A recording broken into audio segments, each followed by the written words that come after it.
Hello, good morning, and welcome to LIFE INFUSION webinar, Circular Economy Innovation for Sustainable Waste Effluents in the framework of the European Green Week. I'm Julia Areta, engineer at the Directorate of Prevention and Waste Management Services of the Metropolitan Area of Barcelona, and also we are, from the Metropolitan Area of Barcelona, we are responsible for the dissemination and communication activities of the LIFE INFUSION project. As you know, every year the European Commission celebrates the European Green Week to raise awareness, promote and discuss the latest and upcoming developments in European environment and policy. This year the topic is on 3 Cs, a clean, competitive and circular Europe. Today, we will have insightful speakers to present their innovative projects that aim to change the paradigm of waste management. And the idea is that by the end of the session, we recognize organic waste as a new source of resources rather than a source of waste.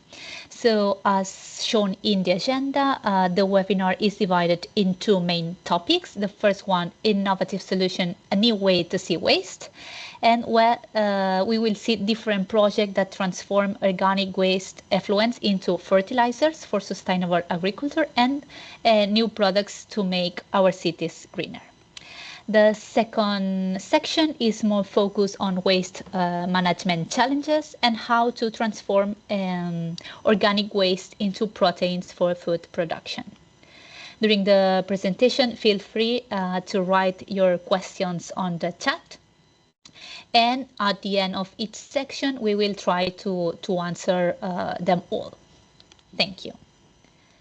So, well, let's start with our first speaker, Caroline Sielfeld, coordinator of the LIFE INFUSION project. Caroline holds a degree in industrial engineering and an MSc in chemical and bioprocess engineering from the Pontificia Universidad Católica de Chile. Her career has focused on engineering and R&D projects related to the circular economy in the agri-food, chemical and water sectors. And since 2020, she has worked as a researcher in the sustainability unit at Eureka, developing applied research projects on sustainable and efficient water management. Today, she will explain the LIFE INFUSION project, intensive treatment of waste effluents and conversion into useful and sustainable products, biogas, nutrients, and water. Caroline, welcome, and the floor is yours. Thank you. Hello, thank you, Julia, for the introduction. Good morning to everybody. Thank you for being here. Just a second, I will share my screen. Please confirm that you can see it. I will go in presentation mode now. Yeah, everything okay? Yes. Yeah, okay, great. So yes, I will be presenting today an overview of what we are doing in the LIFE INFUSION project. So first of all, a little bit of context. Everybody knows we are generating tons and tons too much waste. This is known by everybody, but a little bit of numbers. We are generating today in Europe around 500 kilos of municipal solid waste per capita. And 21% of this municipal solid waste is still landfilled. And around 40% of this solid waste is separately collected and treated with the anaerobic digestion, that is the organic fraction of this municipal solid waste. And we're talking about solid waste, but all this management of this waste also generate a very complex effluents, liquid effluents that are wastewaters and have to be treated as wastewaters. During the landfill leachate is generated. It is a quite complex effluent with a lot of contaminants, heavy metals, microcontaminants, but also valuable nutrients and organic matter. And on the other side, the organic fraction that is treated with anaerobic digestion generates different parts that are the compost biogas, but also a digestate that is a liquid effluent, a wastewater that also needs to be treated. It's also very complex, but it also contains a lot of nutrients and organic matter that are basically resources, not waste, right? So today, these wastewaters are commonly treated with the normal wastewater treatments that everybody knows that are focused on eliminating contaminants. So here we saw a problem that is really for us an opportunity, right? Because in this waste, we see resources that we could recover. So this is what Life Infusion is doing. We want to take these very complex but interesting effluents and recover biogas and biomethane after an upgrading process, also biofertilizers, and finally also reclaimed water. So in this project, we want to demonstrate the environmental, technical, and economical feasibility of the solution that we want to propose for this, and also, of course, disseminate the results of the project to other regions and try to extend the solutions for other, maybe, sectors and complex effluents. And we are working in 2 demo sites. A little bit about the partners. Here you can see we are 8 partners in this project. We have Ecopark del Besós in Barcelona and Cogersa in Asturias as the demo sites. We have Detricon and Taqualia as technology providers. IRTA working on the testing of the recovered resources, and Amio Genova and AMB working mainly on the dissemination of the project results. And Eurecat, we are doing the coordination of the project, and we were also involved at the first part of the project, more on lab scale optimization of the processes. So as I commented before, we're working in 2 demo sites. First, we did a pilot operation period in Ecopark 2 in Barcelona, focusing on treating the liquid digestate. And the second part of the project is a pilot period in the waste treatment plant in Gijón, in Cogersa, where we will test the solution with landfill leachate and the liquid digestate. So during all this piloting, we want to see a little bit what happens with the seasonal variability, and also, of course, to see the transferability and reproducibility of the solution that we are proposing. A little bit of the timeline of the project. We started in 2020 with a lab scale optimization of the process. Then we did the adaptation and construction of the pilot. We used a pilot that was already constructed for a previous LIFE project, LIFE Metamorphosis, so we adapted it for this project. Then we did all the pilot operation in this first demo site in Ecopark 2 in Barcelona until the end of 2023. During 2024, we were transporting all the pilot to the second demo site in Asturias and also working on the demonstration essays with the recovered resources. And now we are working on the startup of the pilot operation in the second demo site in Cogersa. It has been a really challenging project. So originally the project should end now in August of this year, but we will ask for an extension. So the project will be probably ending and at the end of next year, 2026, so that we have enough time to really do all the piloting in Cogersa and achieve all the project goals that we proposed. So now the solution. Here you have a general scheme of what we are proposing in Life Infusion. We have the landfill leachate or this liquid digestate from the organic fraction of the municipal solid waste. And we start the process with a stripping process to recover nitrogen in form of biofertilizers and also to reduce nitrogen content, the ammonia content, to avoid inhibition in a second step, that is the thermophilic anaerobic membrane bioreactor. In this membrane bioreactor, we obtain on one side biogas that we will also then upgrade with an technology that is developed by Aqualia, that is the Abad Bioenergy, to obtain biomethane with a high purity.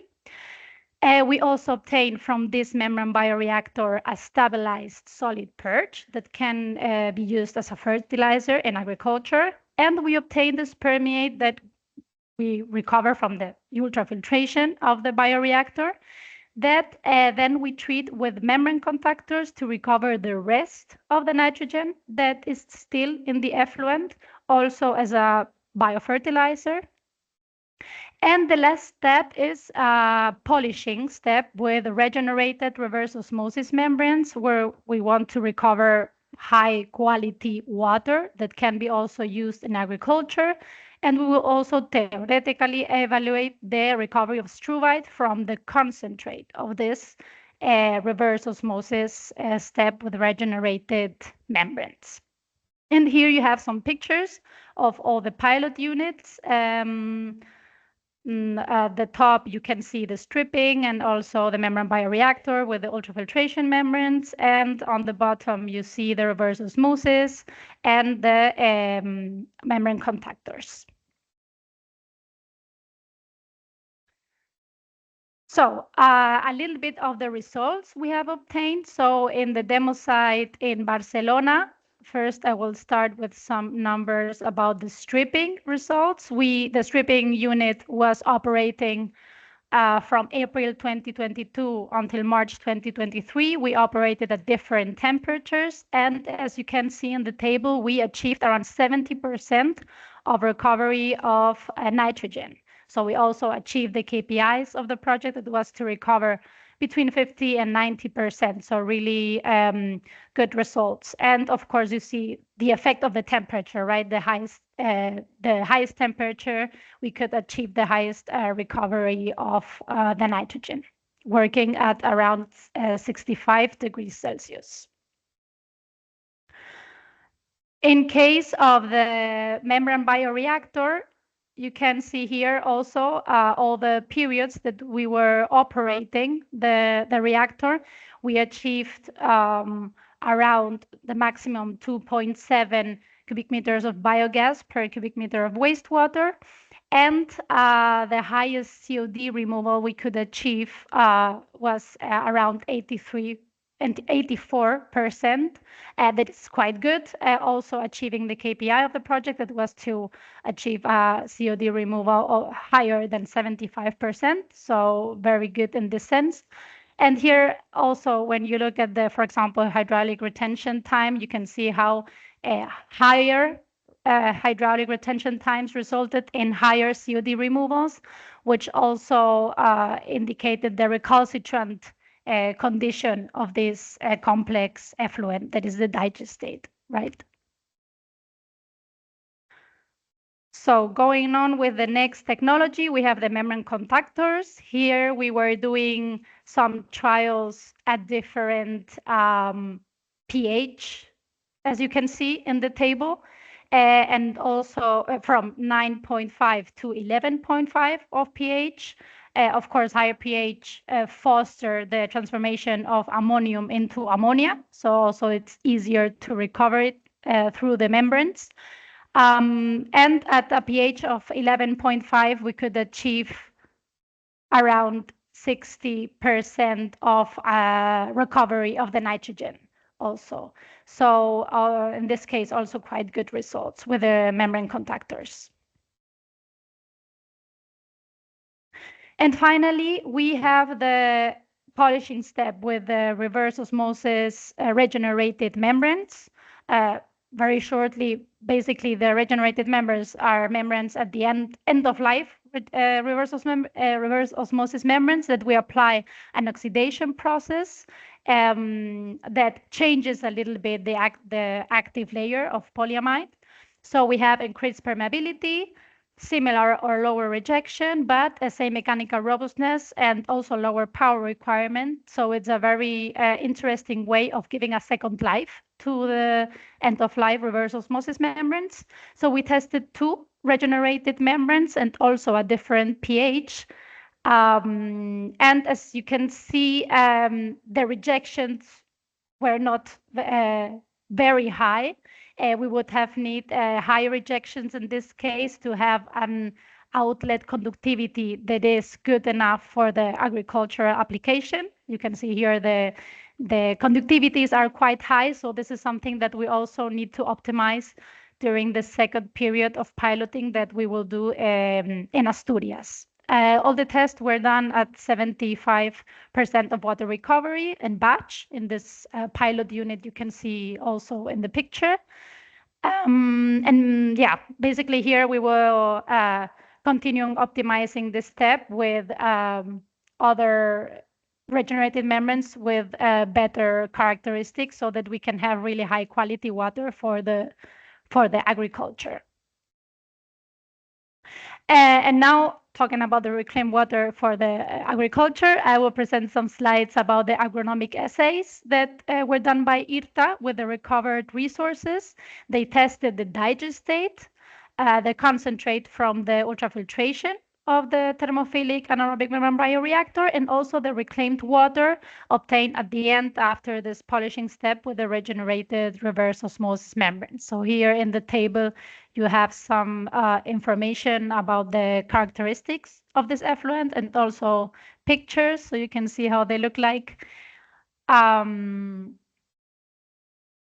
So first, about the purge or the UF concentrate.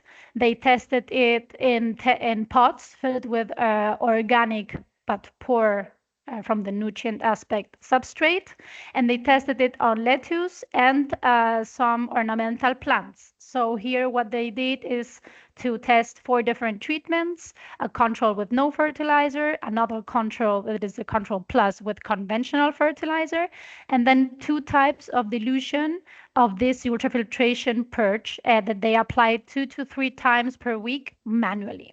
So here in the table, you can see these 2 dilutions, how much ammonium and nitrates it contained. Let's say the more concentrated dilution had around 350 ppm of ammonium, and the more diluted one around 140, right? And on the right, you can see pictures of the lettuces, how they looked like. And the highlights, the main results were that actually they obtained very good results with applying this alternative fertilizer. And for example, when you see the root length, it was better than the control with no fertilizer. Maybe not as good as the conventional fertilizer, but better than the control without any fertilizer, and also in the case of the total leaf area, right? So these results indicate that there was still room for applying probably more frequently the product. Then they also tested the digestate. This was also tested in pots filled with organic substrate on lettuce and ornamental plants. And in this case, they also tested the control, negative and positive control. And there were 2 experiments. First one with A and B that had 150 and 75 ppm of ammonia, and a second experiment where they applied a little bit higher concentrations, 300 and 150 ppm of ammonium, sorry, because they already saw in the previous experiments that there was still room to elevate a little bit the application of the ammonium concentration. So here you can also see the results, the lettuces, how they look like, and effectively in the first trial where they applied 150 and 75 ppm, the results were very good. Let's say the dry weight of leaves was very similar between the positive control, that is conventional fertilizer, and the alternative fertilizer with both concentrations. And the second trial with higher concentrations of the ammonium, even better, right? Actually, the application of the alternative fertilizer was even better than the control plus, that is the conventional fertilizers. So really good results also in this case.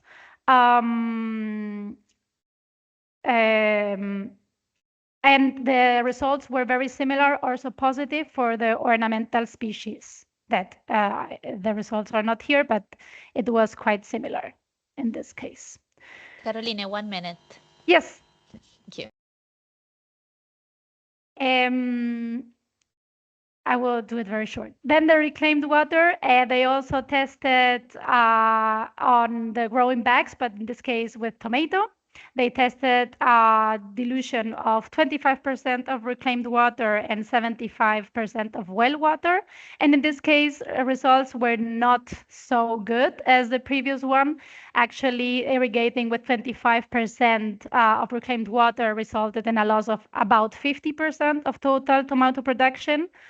The positive thing was that the sugar content in the tomatoes was higher, but it's a quite important effect on the production. So here there is space for improvement of the quality of this reclaimed water, as I also mentioned before, mainly because of the conductivity, right?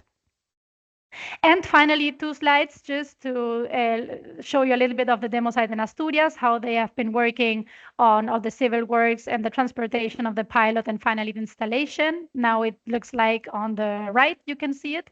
And here we will do some more tests different from what we did in Ecopark. We will test microalgae cultivation with the recovered water and also apply the biogas upgrading with the ABAT technology.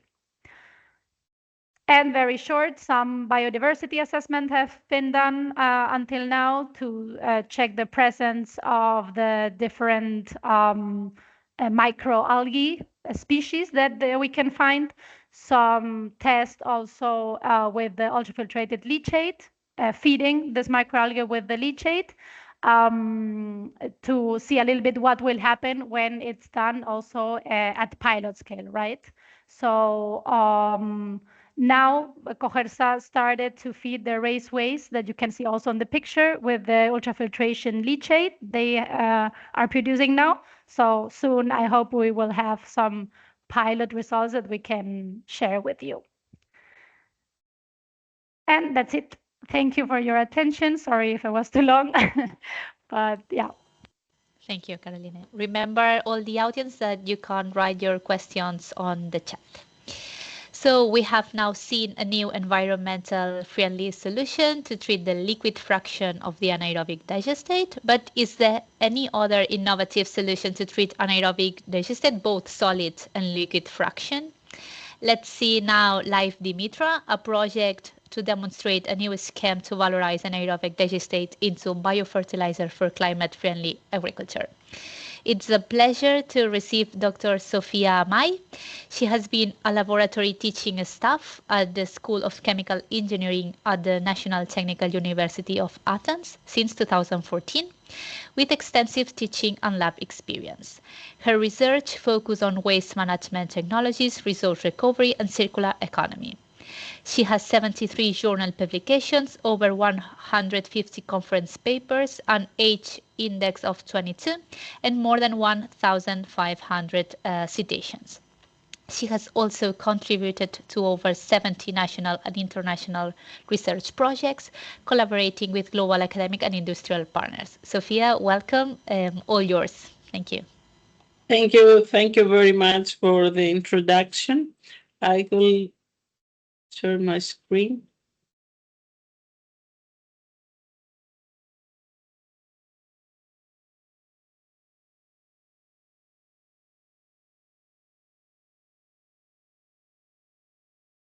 I think it's okay. Yes, thank you. Thank you. Thank you very much. Hello from my side. Thank you very much for the invitation. And today I will present the LIFE Dimitra project that is a demonstration initiative promoting circular economy innovations for sustainable management of waste effluents in agriculture. Well, first, in order to bring the context of the project, it is well known that anaerobic digestion is widely promoted across the EU for organic waste treatment and renewable energy production. Regarding the statistical data of 220, Europe has over 19,000 anaerobic digestion plants generating around 370 million tons of digestate annually. These, of course, in the respective energy. This digestate contains valuable nutrients with the average amount as we can see in the slide. These nutrients have high potential and can be useful as a natural fertilizer. And theoretically, as we can see here, nitrogen from digestate could substitute 12% of the Europe's nitrogen fertilizing needs and 21% for phosphorus and nearly the half of the needs for potassium. However, the reality on the ground is more complicated, as we all know, and the majority of the digestate now is directly applied on agricultural land. There are a lot of challenges and problems associated with the digestate management, even with the use of it in agriculture. We have to face the nutrient imbalances and over-application of digestate in some areas. We have to deal with environmental risk with the direct application, the soil contamination with other compounds, with the pathogen risk, and also with all the socioeconomic concerns regarding odor nuisances or spreading direct cost, the need for storage and other kind of all these issues. So these challenges highlight the need to move to beyond a simple land application and invest in advanced digestate treatment solutions that could address all these challenges. This is precisely where Life Dimitra comes and aim to turn digestate from a burden into a valuable resource. And try to develop technologies for high quality biofertilizers. This project launched in autumn of 223.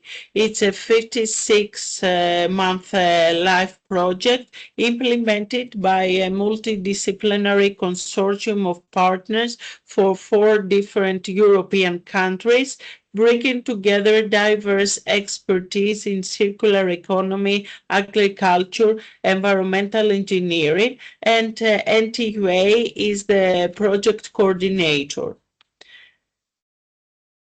The overall aim of Life Dimitra is to transform how we manage digestate in Europe, shifting from a disposal-oriented mindset to one that recognizes digestate as a valuable resource within a truly circular bioeconomy.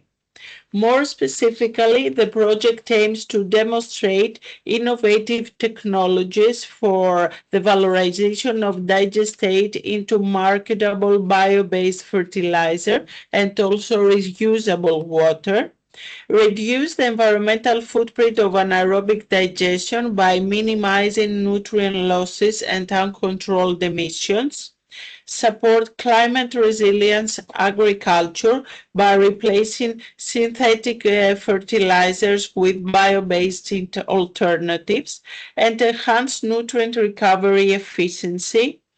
These all goals will be validated through two full-scale demonstration plants, one in Greece and one in Italy.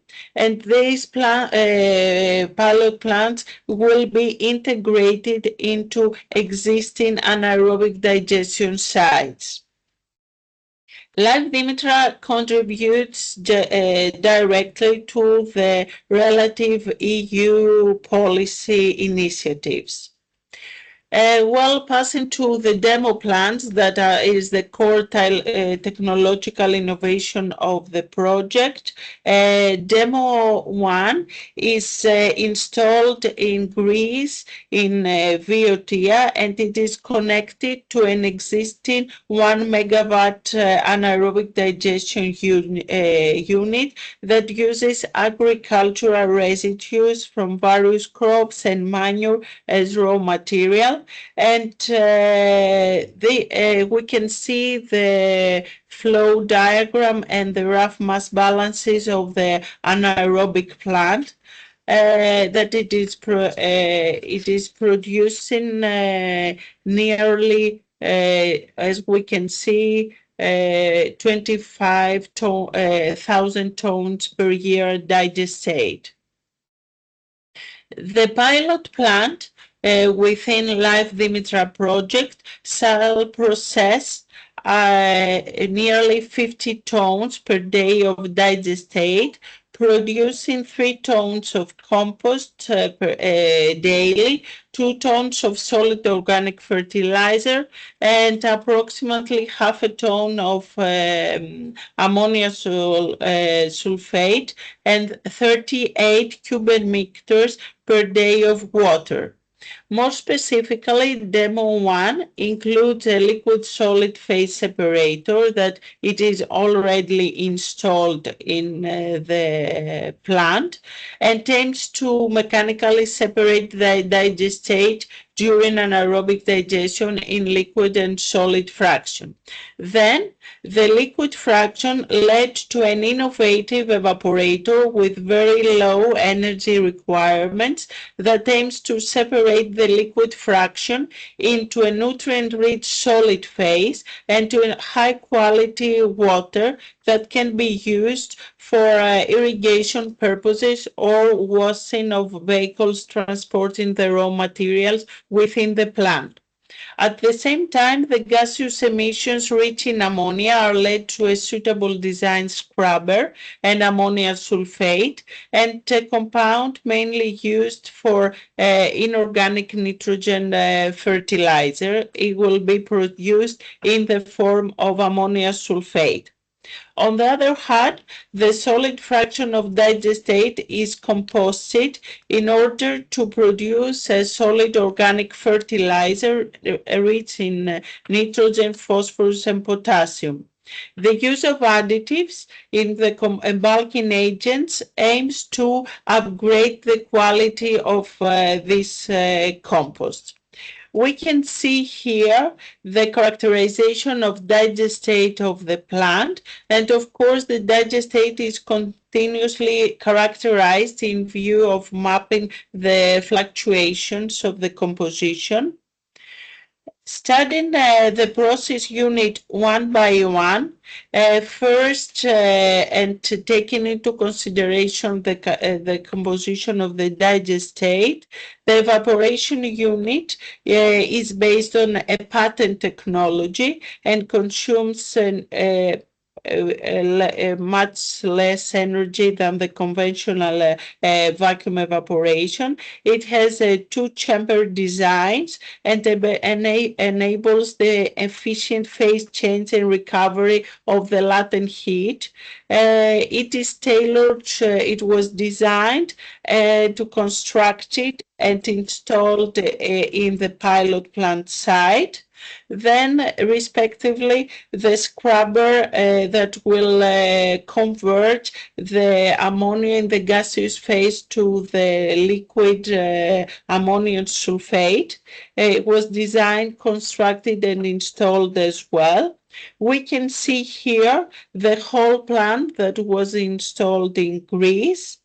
Currently, the plant is in full operation. The data is collected, and we try to optimize the full-scale operation of the plant.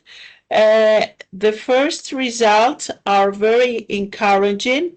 That from the wastewater treatment point of view, 95% of reduction of organic fraction is achieved, and 90% of reduction of the conductivity of wastewater is also achieved. We can see here that in visual way, we can recognize the change and the results in the treatment of the wastewater.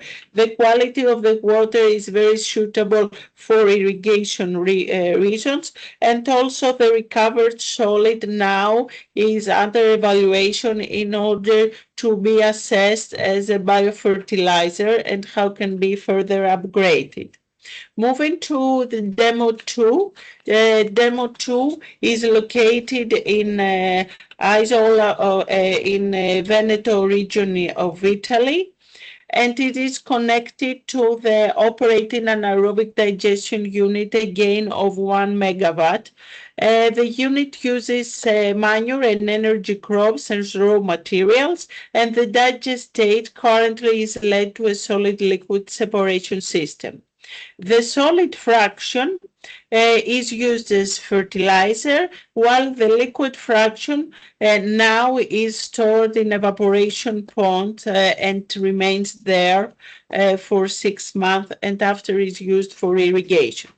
Within Dimitra project, the pilot plant is built in order to have the capacity to treat 20 tons per day of digestate, producing a nutrient-rich concentrate from the reverse osmosis unit and a solid organic fertilizer and water. The pilot will process a portion of the total digestate and will use the mechanical separated liquid fraction.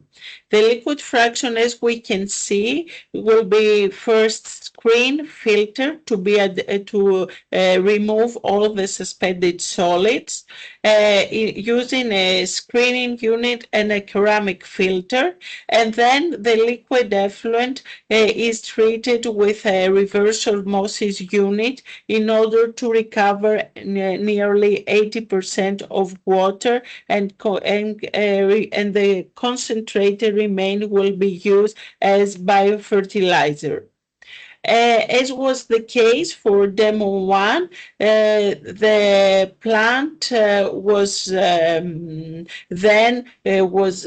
mass balances was constructed and the plan was redesigned. Here we can see a photorealistic drawing of the unit that was designed, constructed, and installed in Italy. And here we can see the slide of the installed demo. This demo is in full operation now, and also the results are encouraging, but we have to have the optimized operation and the final assessment of the technology. Generally, in order to clarify the main innovations of LIFE Dimitra, what is mainly focused is that we try to promote and innovate on the common technologies applied in the digestate treatment. Demo 1 combines existing technological solutions, the evaporation and scrubbing for the treatment of digestate in a single unit. The main advantage of the proposed technology is the significantly lower energy consumption of the patented evaporator for the evaporation of digestate compared to commercial evaporators, and furthermore, the combination of evaporation with the removal of ammonia through the scrubber eliminate the risks of deposits in the scrubbing system, while in the same time the ammonium sulfate is produced. From the other hand, Demo 2 includes an innovative sequential filtration process before the reverse osmosis, and the advantage of the proposed solution is the significant reduction of the suspended solids in the liquid fraction of digestate, and thus increasing the efficiency of reverse osmosis. Generally, LIFE Dimitra aspires to give some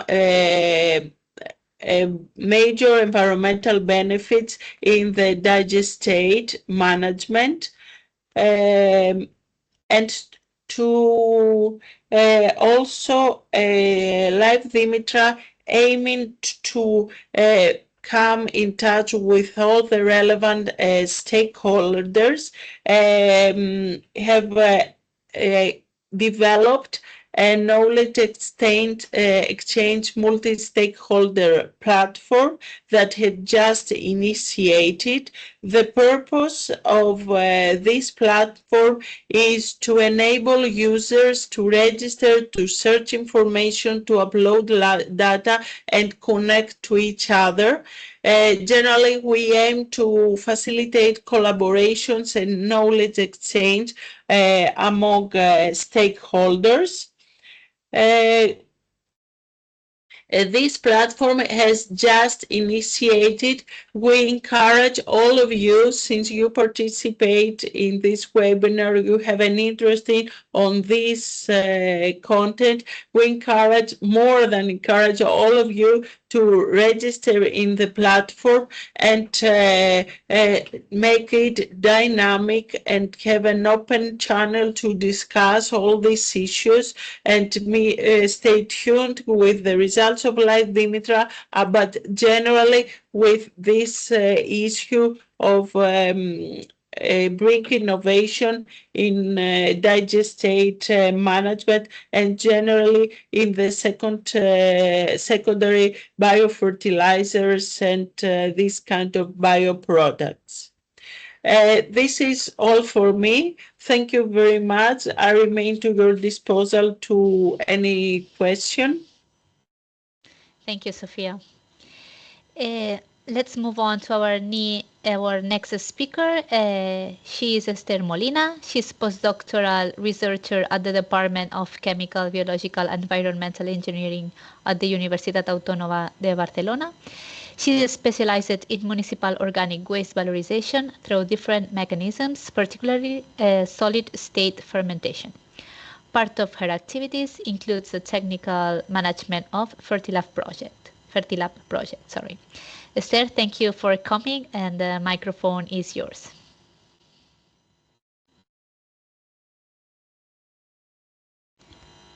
Esther, I think that you are mute. Yes, you were right. Thank you so much for the invitation and for counting with us for this day. I will explain the work we have been done and we have been carrying out in Fertilab project. Fertilab project is a national project, and it's coordinated by UAB, but many partners are working with us. So I think this you have been listening throughout the whole morning today, but as you all know, the different organic waste streams are now more and more increasingly being treated through anaerobic digestion for the production of bioenergy.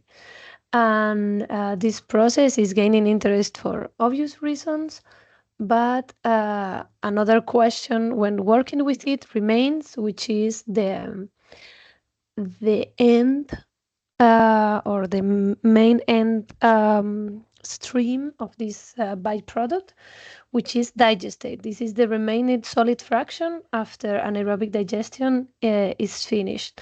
And currently, the scenario, as you have already been exposed to this morning, it's arising questions. The final application, it's in the best cases scenario, is land application for agricultural use, but this is not always possible depending on the mainstream. Where is it coming from? Specifically, problems arise with sewage sludge or digested sewage sludge from waste water treatment plants, which has been the target of Fertilab project. Specifically, our proposal is to convert this, for now, unvalorized waste stream into different byproducts. On the one hand, there is the production of mineral fertilizers, which basically consist on the recovery from the nutrients available in these streams. And this there have been two cases of a study in the project, is the recovery of phosphorus through estruvite or vivianite. Of course, the technology readiness level of them are very different. And in the case of estruvite, there are even full commercial plants from other waste stream. So it's a much more promising technology. And on the other hand, there is the production of bioproducts, specifically biopesticides and biostimulants. And to do so, we propose the use of solid state fermentation. It's an emerging technology. The technology readiness level depends on the process, the substrate being used, and so on. For the case of digested materials, we can't find processes between the technologies readiness level of 3 to 5. The project also includes a sustainability analysis of all this process and the comparison with the current alternative. Today, I will focus on the solid state fermentation, which is the GCOM group, the composting group from the UAB, is expert on. This process is defined as the biological aerobic process that takes place in a solid and moist matrix and uses organic waste as a source of carbon and energy. This means that we can use this solid organic waste or residues as the substrate to grow microorganisms on them, and in a process that has three phases: the solid phase, which is the organic waste itself; the gaseous phase, which is very important to establish and promote, same as that will be in a composting process. So to do so, we often help ourselves with the use of bulking agents. And finally, there will be an aqueous phase. Is not the majority in this type of processes, but they still need to be enough moist to support the development of microorganisms.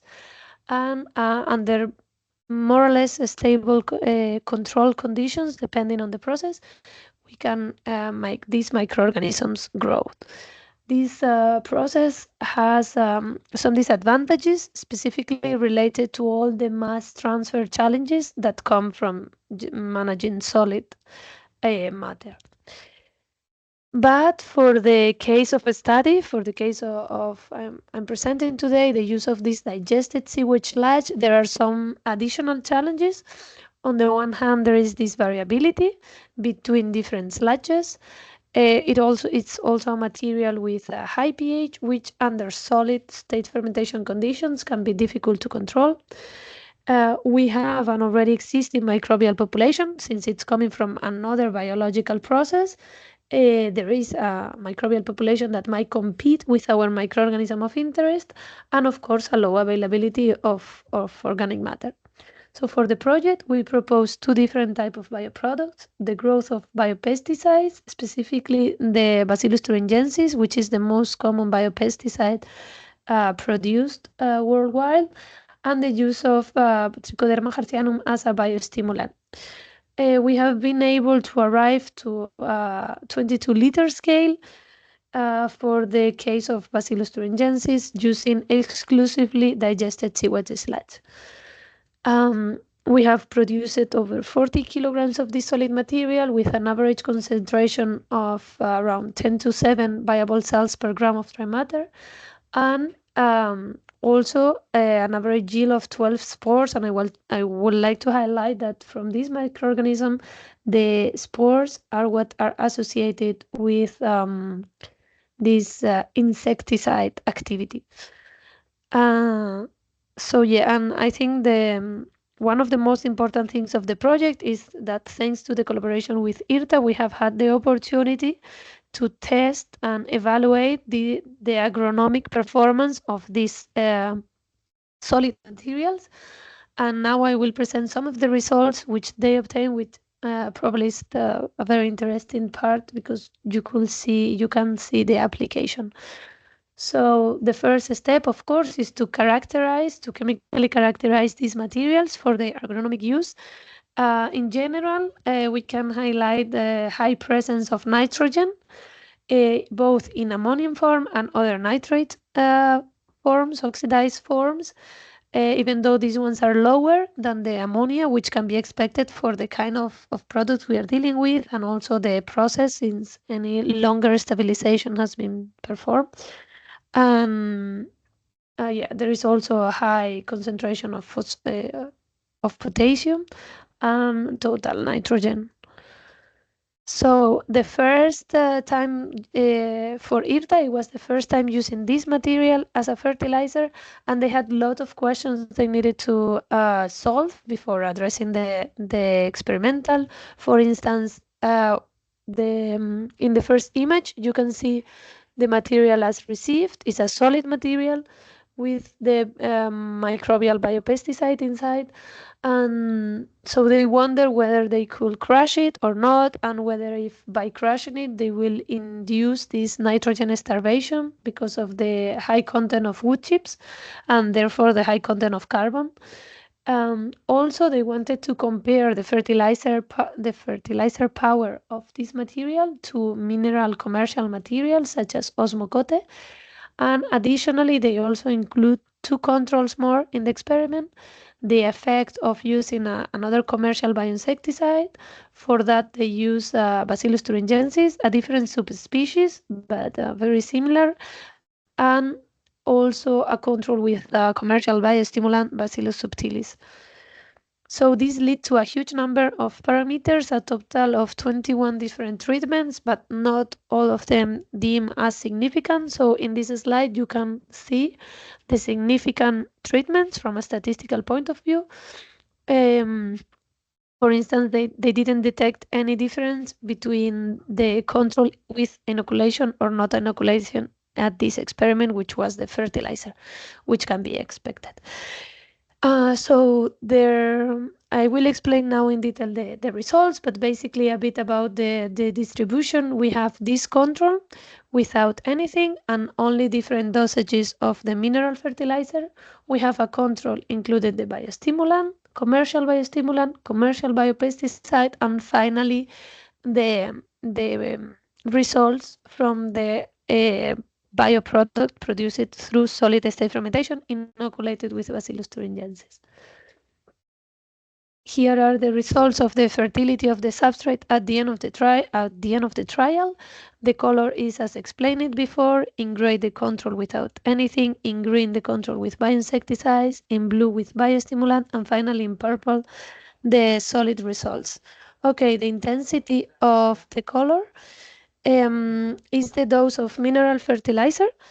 You can see a difference in intensity regarding the dose. We can also see a stable pH quite through the different treatments. We can see a higher nitrogen, ammonia, and nitrate when increasing the dose of osmocote, as can be expected from the using of higher dose of fertilizer. But not so much for the case of the bioproduct, not so much for the case of the solid state fermentation product, which they relate to the possibility of this nitrogen starvation. That means it's the microorganism who's using the nitrogen.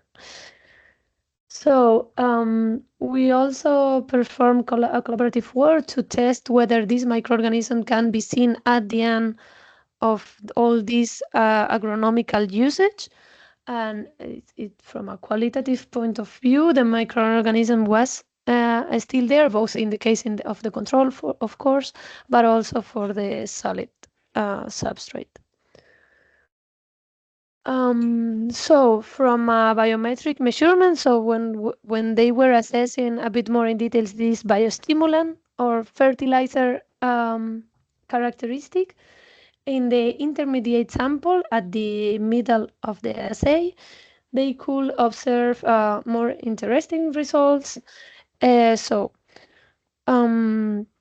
you can see the colors are same as before. You can see that when no fertilizer was applied, that's all the most light bars in all cases. There is a little growth of the plant in terms of diameter that you can see in the below graph, or in terms of chlorophyll content development, that is the first graph, or dry matter in all three cases. But in this case, when no mineral fertilizer was used, but the bioproduct with solid sphère fermentation, that is the light purple one, you can see it outperform all the other controls. So this material has fertilizer power itself and does not need supplementation of mineral fertilization. Other than that, with the dose of increasing fertilization, the difference between all of them are not so clear. At the end of the sampling process, the differences are less significant because, yeah, of course, all plants kept growing. So it's more difficult to see difference at the end of the experiment, but the trend is similar to what we observed in the intermediate. So overall, we can say that the use of substrate was appropriate because we couldn't see a strong plant growth without fertilizer, or in the case, the product from solid state fermentation. The crushing does not seem crucial for the use of this product. Also, there is no difference in the case of the inoculum of Bacillus thuringiensis or not, which we could expect because it's more of a bioinsecticide, which we have also been testing in the project, but the results are not available yet. And finally, the product does have a potential fertilization coming from the digested material per se. And yeah. They have now started another experiment, a large-scale experiment for testing the estruvite recovery. In this case, they are using two different ornamental species, both sage and lavender, in an outdoor experiment, also with different controls. Again, a mineral fertilization, an organic fertilization, and our product of interest, the estruvite. Again, the experimental design is very big, including all the replicates for statistical significance. And they don't have the complete results yet, but only in these images we can already see a difference, at least from a visual point of view, from the control without any fertilization with the other ones. In the case of sage, the estruvite appears to perform as good as the other controls, but not for the case of lavender. That's why it's interesting to always test more than one species.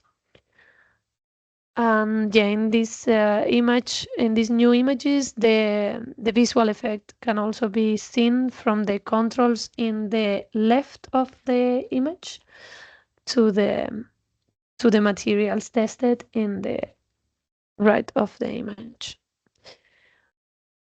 So that's all from my side. Thank you very much. And if there are any questions, we are pleased to address. Thank you, Esther. As Esther said, please write your questions. If you prefer do it in Spanish, feel free. So we have seen how can obtain biofertilizers, water, biopesticides for agriculture from the waste effluents of the anaerobic digestion. But according to the European strategies, as all of the speakers highlight during their presentation, the amount of sorted organic waste is expected to highly increment by the next few years. So that's why it is important to find different solutions and applications for this waste. The next presentation is about TOPSEC project that transformed the solid fraction of the anaerobic digestion to a low density biochar for green roofs application. We welcome Margarita Espinoz from the Metropolitan Area of Barcelona, licensed architect from ETSAP with international experience through participation in the 2017 US Solar Decathlon as part of the APFL team. Holds a dual master degree in sustainability from Universitat Politècnica de Catalunya, and she brings over 8 years of experience in architectural design and construction management, working on both new buildings and renovation projects. She spent 4 years at the Barcelona metropolitan area, focusing on development, dissemination, and implementation of sustainability protocol in public spaces, while also collaborating in European projects. Margarita, welcome. All yours. Thank you. Thank you, Julia. Do you see my screen and do you hear me well? Yes, we do. Thank you. Okay, perfect. So I am going to present another EUIIE project. Our proposal was last year and the implementation started in December 24. So we are starting the project since we started the project 6 months ago. So it's more, what I'm going to present, we don't still have that much results. So TOPSEC addresses these challenges that we have in the metropolitan area of Barcelona, the main challenges, which are heat waves and recurring drought periods, an increase in organic waste, as Julia said, and a loss of biodiversity within urban areas. So we came up with this project of TOPSEC roofs, which objectives is to find a balance between the conventional gravel roof and the extensive green roof with irrigation. So in the gravel roof is very extended in our architecture, and it has a low economical cost and maintenance cost, and but also it has low biodiversity. And also this material heats up a lot in summer. So on the other side, we have the extensive green roof, which has a lot of biodiversity and ecosystemical services benefits, but also it has a higher cost of maintenance. So because we already have some examples in nature, as you can see in this picture, we came up with the solution of TOPSEC, which is an ecological roof, which aims to have more biodiversity than a gravel roof, but a lower cost than an extensive green roof with irrigation. TOPSEC proposes a constructive solution without irrigation, and the constraints of green roof systems are that they have less soil depth, so they have less water reservoir and less soil fertility compared to the natural ground soil in gardens. So because of these constraints, we thought of some proposals for the green roof system that could help TOPSEC survive without irrigation. So could help plants survive without irrigation. So on one side, to address the water reservoir, we propose some constructive sections with more or less water retention. the cistern system. And we will test, I will tell you later what pilot test we are doing, but we are going to test 5 liters square meter retention up to 50 liters per square meter and see what are the differences. So in this sense, we will experiment between no water retention and the maximum water retention and the midpoint. We will do the test. As you can see, this solution, it's in between the irrigated green roof and the gravel roof. So to address soil fertility, which is another challenge in green roof systems, we are gonna test a substrate mixed with biochar. Biochar is already known by many studies to bring a lot of nutrients to the soil, so it's really beneficial for the soil mixture, and it helps plants grow in the roofs. So as we are testing a new substrate with biochar, I will tell you where biochar comes from later on, but we also will try to find a substrate with the rest of the materials also kilometer zero, because traditional green roof substrates have volcanic gravel, which comes from far away, so it has a high carbon impact. And this is why we also try to do a mixture with locally sourced materials. The mineral materials we will use with the different sizes are here. And I mean, we still need these locally sourced materials that come directly from the terrain because of the size of the gravel. Because in roofs we need like very specific granulometry properties, so we cannot do everything with recycled materials. But we will also mix it with recycled materials that normally they are mixed with a bit of ceramics, which also help in water retention. So we are proposing a combination. One of the recycled materials we are using will be the biochar, and we will test 2 types of biochar. The wood biochar, we already know it, and it's already very studied that it works very well in substrates, both because of the physical composition and also the nutrient properties, the organic properties. The biochar that you can see on the right will be the new biochar I will explain you now.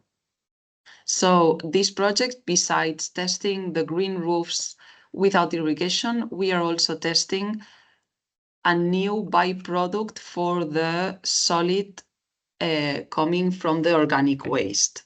So,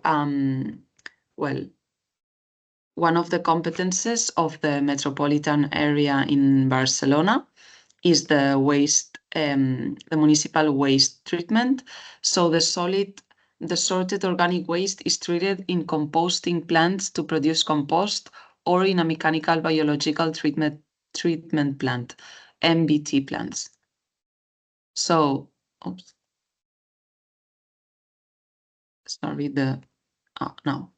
the sorted organic waste is discharged into pits to begin the pretreatment process, where we separate any impurities. We introduce the cleaned organic matter into anaerobic digesters to produce biogas, and a solid fraction is sent to a press and then into a centrifuge. It's this centrifuge solid that we will use for the production of biochar. You can see it in the pictures. So currently, this centrifugal solid can be applied into agriculture, but as you can see in the table, it's only applicable for a few months of the year. This means that the new uses for this material are needed. This is what we are trying to find with TopSec, another use for the byproduct of this waste. So to obtain the biochar, we will use in the roofing. We put the solid from the centrifuge through hydrothermal carbonization first, and then pyrolysis. These two treatments allow us to obtain a stable, low-density product. We are currently testing the biochar, and we will soon receive the first results from the analytics. Oops. Okay. So here we can see a video of the resulting pellet once it has gone through hydrothermal carbonization. I don't know if you can see the video well. Yes, we do. Perfect.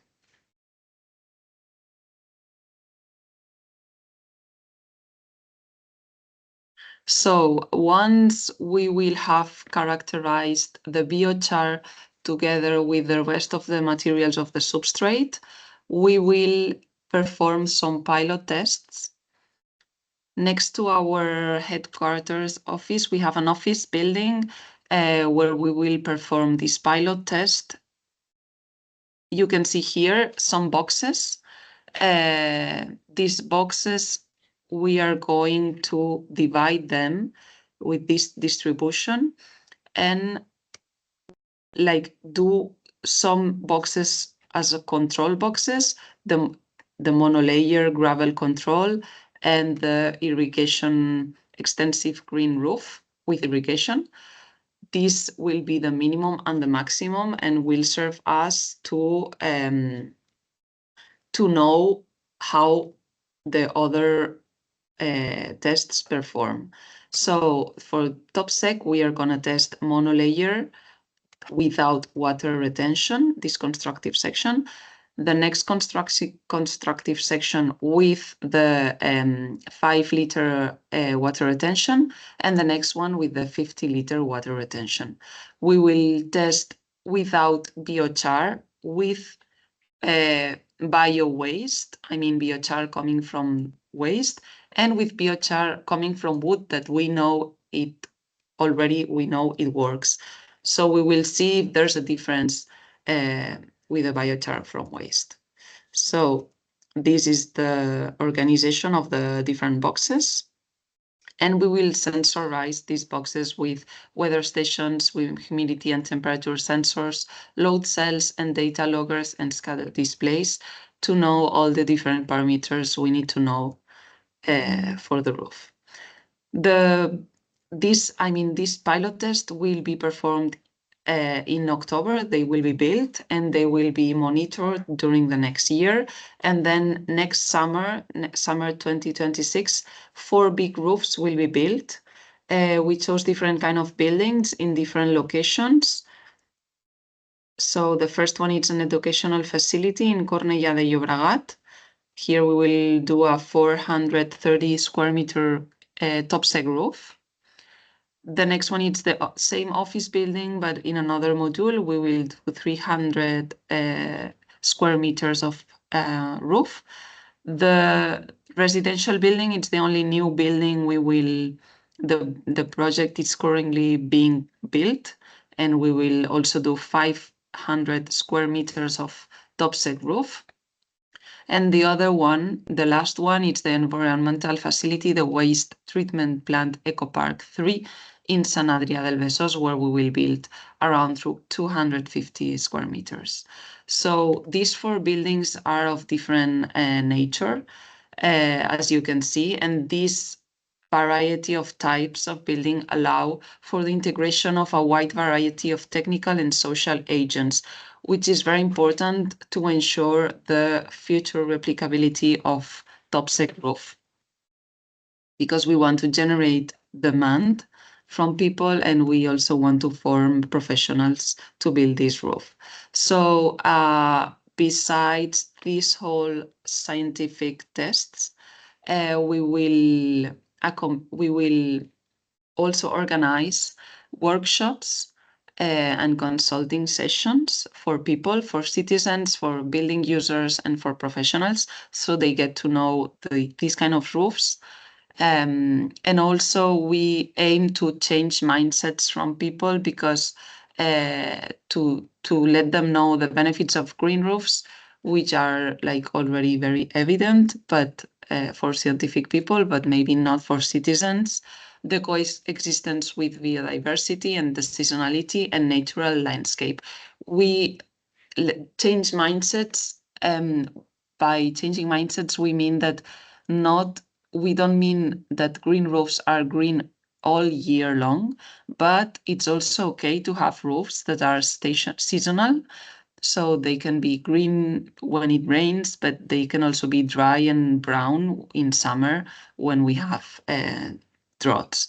But even like they still have biological benefits, even if they are dry. So to do this project, we collaborated with 8 other partners that you can see here. Some of them are private industry, some of them are academia, administration, public administration, small enterprises, bigger enterprises, cooperatives. So we have more or less all kind of profiles, which brings a lot of richness to the project and different perspectives. And as transfer partners, we have Toulouse Métropole, the Rome District 9 municipality, and Petropoli, which is a municipality of Athens, the city of Athens in Greece. So we aim to be capable of transferring them this solution. The total budget of the project is 4.6 million with 80-20% co-finance. And as I said, it started in December, so we are in the very beginning of the process, and it will end up in May 2028, having 6 months later to analyze all the results. Thank you very much. I hope you understood more or less my explanation. And if you have any doubts, please feel free to ask. Thank you, Margarita. So with Margarita, we conclude all presentation of this first section of the webinar. Some of the speakers have to leave the webinar in a few minutes. We will move a short time for around questions, time question, and I think there's any questions from the audience. Please go ahead and try and answer your questions either in Spanish or English. But if not, there's no questions for now. I have one for all the panel. As far for pilot scale projects, that is the ones that we have seen now, what do you see as the main barrier to scaling up your solution beyond the pilot or demonstration phase? This is an open question for all the speakers. If anyone wants to add something.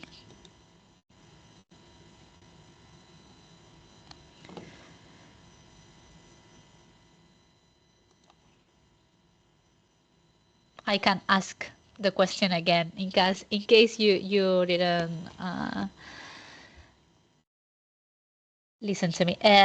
So for pilot scale projects, what do you see as the main barrier to scale up the solution or your project beyond the pilot or demonstration phase? That is, although it's true that all your projects are from a semi-industrial scale project. I mean, it's not a lab scale project. What do you think is the main barrier, or what are your ideas to do possible the scaling up your projects? Do you want me to start, as I just explained TopSec? Maybe from TopSec, the most challenging part is the biochar coming from waste, because it's actually the new material that we are trying. It also depends a lot on the availability of the technologies to do the two treatments of this product. We are transferring the solution to different cities that maybe don't have these technologies or not yet. So I think this is the most challenging part, because the rest of the substrate and the fact of doing it without irrigation, it's more easy to transfer and reproduce. Thank you, Margarita. Carolina, I think that you want to say something. Yeah, also, I think it's the things that Margarita commented also in our case, but then also the variability. I mean, we are working with effluents that have really variability, seasonal variability. So adapting that to a process that has to be working in continuous, it's of course then challenging. Also, in our case in infusion, it's a lot of treatment steps. So we have been able to test it like separately, a little bit in batch, but connecting all those units. So it's really then in a continuous mode is also at an engineering level a challenge. And in some cases, also technologies. I mean, the technologies are quite, I mean, they work, but there are some of them that we have nowadays mainly available at pilot scale. To have technology providers and the places you want to implement the solutions is not always possible. So also that would be some of the challenges. Yeah, that's true. Thank you. Yes, also for me, I totally agree. The big challenge is the relevant environment that we are connected with full-scale sites, and the high fluctuation, especially for Live Dimitra project, the high fluctuation in the characteristics of the digestate all over the year is very challenging for the technologies themselves to be efficient, but also for our case, it's very challenging how we can manage these high fluctuations with the standardized composition of the final fertilizers, because the target is to, let's say, try to minimize the effect and the impact of this high fluctuation of the digestate in the final product characteristics of the biofertilizers. And there's all these small things that in the laboratory are very easy to be solved. In the pilot scale, it's hard, and we have to work for small things, from pumping, for transferring all these amounts, because the capacity of the pilot plants are much bigger, and we have to deal with also with all these everyday problems in the pilot plant's operation.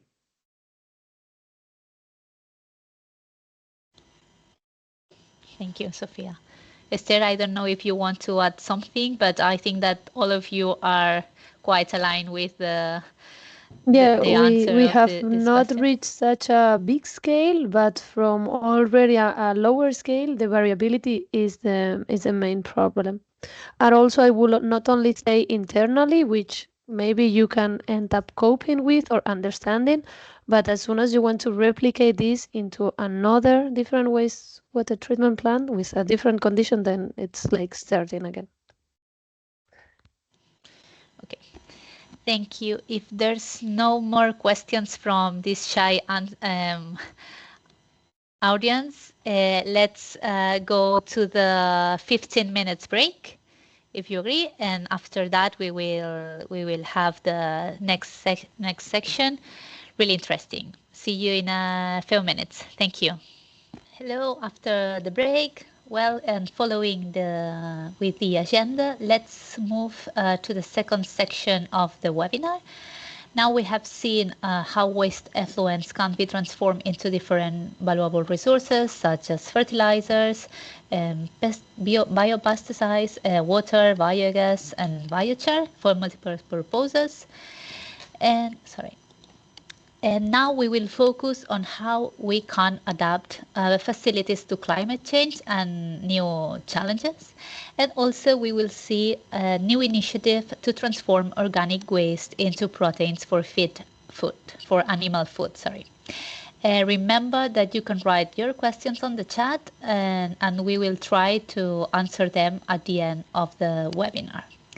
So let's welcome to our first speaker of this section, Eugenio Marin. Eugenio holds a PhD in water technologies from, well, let me see if he is here. Sorry. Yes. Okay, sorry. Yeah. Thank you. So Eugenio holds a PhD in water technologies from University of Granada. After a brief period at Rey Juan Carlos University, he joined Aqualia's Innovation and Technology Department in 2018, where he has contributed to numerous national and international research projects. He currently leads the United Circles project, which aims to decarbonize the sector through urban industrial symbiosis. And additionally, he is responsible for the Eclosion project at the Living Lab in Jerez de la Frontera, Cádiz, where green hydrogen is produced via electrolysis and using reclaimed wastewater. Today, he will talk about current challenges in waste liquid effluents. And Eugenio, welcome. All yours. Thank you. Thank you for the presentation. Julia, can you see my screen? And can you hear me well? We see it. Yeah, perfect. Okay, thank you. Like Julia told you, I'm going to talk about the current problem in waste liquid effluent, from waste to the resources. I'm going to talk about two different projects that we work during 5 years, 6 years. These projects are Deep Purple project and BFAIR project from BBI, now CBE. Although we are talking about liquid effluent, we want to talk also about the phototrophic slag that we produce in the Purple project. What is the main concept of the Deep Purple project? The main concept, the main objective is to develop and demonstration of a versatile, integrated, and flexible multi-platform biorefinery to recover high added value compound from urban waste stream, from urban wastewater and organic fraction municipal solid waste. And using these different stream and using PPB. PPB is the purple phototrophic bacteria. This type of bacteria using the infrared radiation to carry out their metabolism, and they can assimilate or accumulate different compound of the wastewater stream, and we can obtain a high quality effluent with all the requirement of the European directive to the water treatment. With this project, we obtained different bioproduct, because we want to transform the conventional wastewater treatment plant to with the new concept of biorefinery. And we want to transform the bio wastes to bioproduct.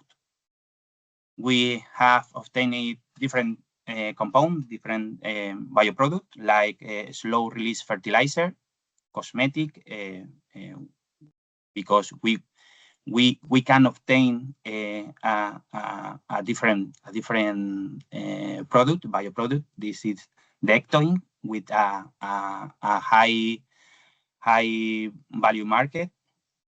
And we can obtain also safe repairing construction material using the cellulose in the wastewater.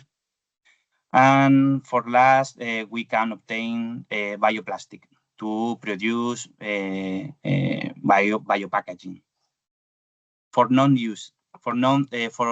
Only for the agriculture use, we can use this type of packaging to the industrial food. The other project, BeFirst project, the main objective is the valorization of bio-waste in agriculture through the creation of a new circular and bio-based value chain. In the project, we improve the sustainability of arable land through the development of 8 innovative bio-based fertilizers. And finally, the ultimate goal is to improve the relation between farmer and bio-based industries. Who we are in the private project? We were 14 partners from the 6 different countries. The project started in May 2019 and finished it in May 2024. We built 3 different demo sites in Spain. One of them in the wastewater treatment plant in Linares, in Jaén, in the south of Spain. The second one in a biomethanation plant in Las Dehesas, in FCC environment facilities.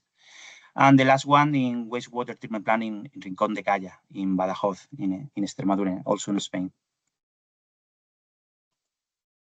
In BeFirst project, we started in May 2019 also, and we finished in October 2024. We were 11 partners from 6 different countries, and we built 1 demo site in Spain, in Fertiberia facilities in Huelva, and you can see on the slide all the different partners.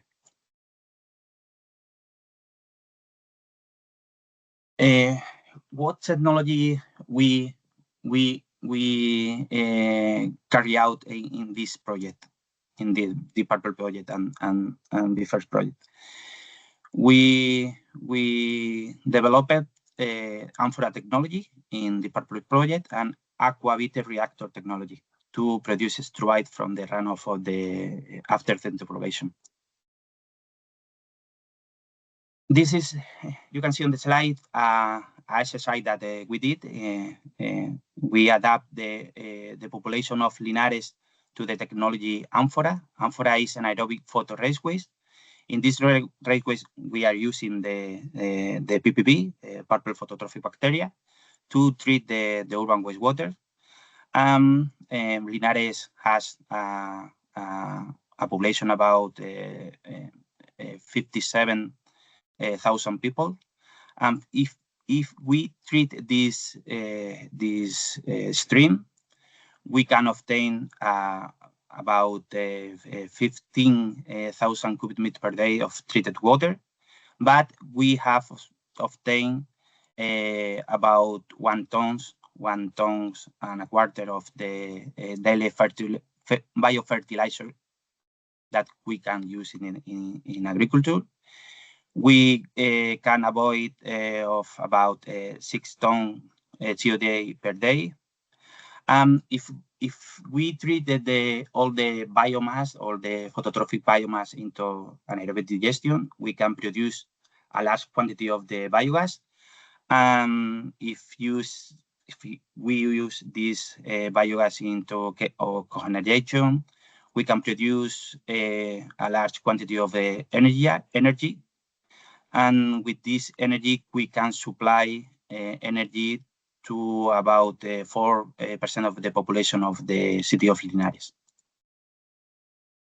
We have patented this technology in Latam, in Europe, and this technology, we want to apply this technology in a small population, about 1,000 and 2,000 population in inhabitant.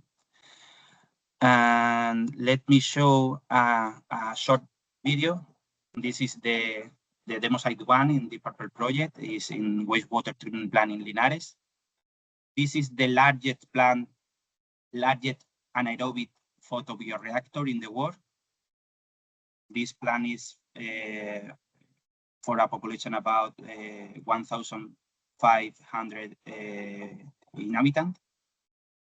To raceways, you can see on the top of the photobioreactor a cover, a special cover.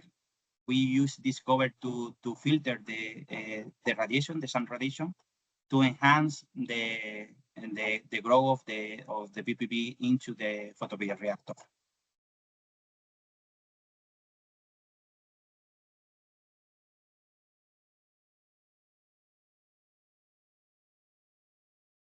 This is the biological process, an anaerobic biological process. And we, after that, you can see the filter only pass through them the infrared radiation.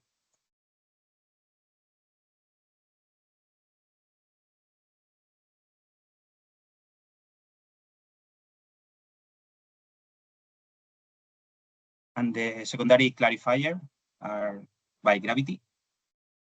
We have a very good separation between the different stream, solid and liquid.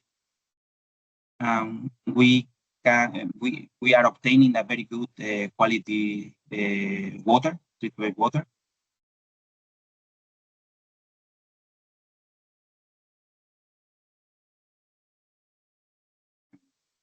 So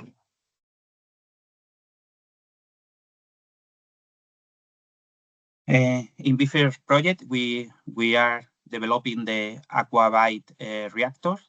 This plant is in wastewater treatment plant Guadalete in Jerez de la Frontera in Cádiz, also in the south of Spain. This is a crystallizer reactor. We can obtain extrude using the runoff of the after centrifugation. This is the second largest plant in Spain. After that, the plant of the Canal de Isabel II in wastewater treatment plant, South wastewater treatment plant in Madrid. This plant has a total capacity about 100 cubic meters per day, and we can obtain a extrude production per year about 45-50 tons.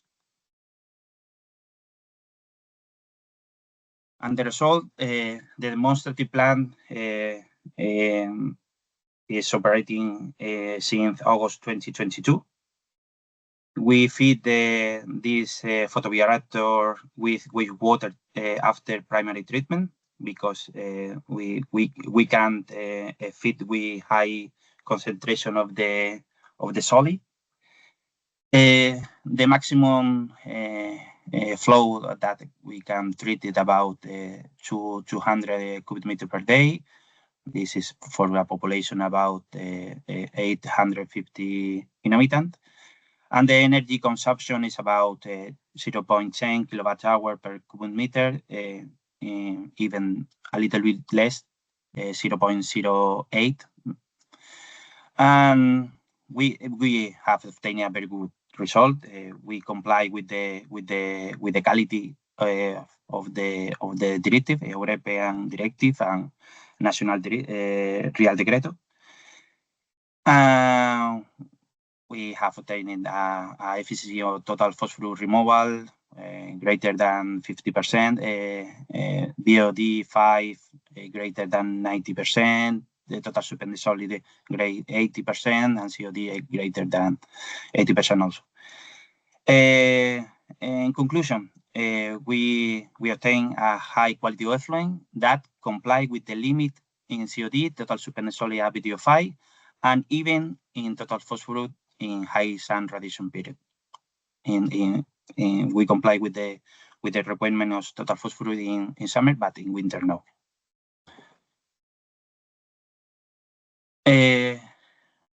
although we are developing this technology to treat the urban wastewater, we can also obtain a very good biomass, because the PPB can assimilate or accumulate the phosphorus in form of polyphosphate into the cell.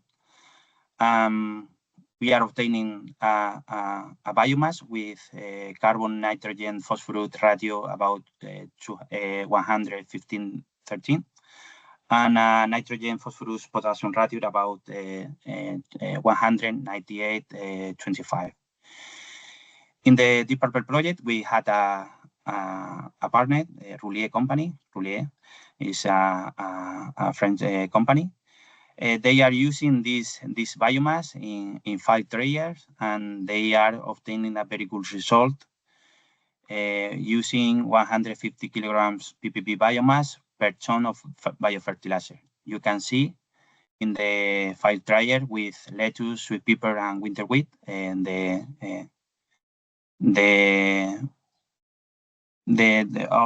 this is the plant fresh weight, the number of the filler, the biomass, lettuce biomass. We can improve the result with using this PPB biomass.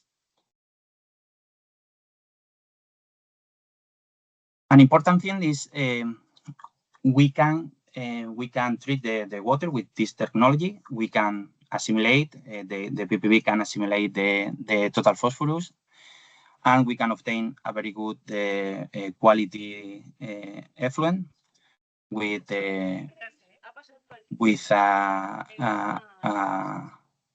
good quality effluent, and we can obtain a biomass enriched in polyphosphate. But when we need a water with a high concentration of total phosphorus, we can adapt this process, and we can obtain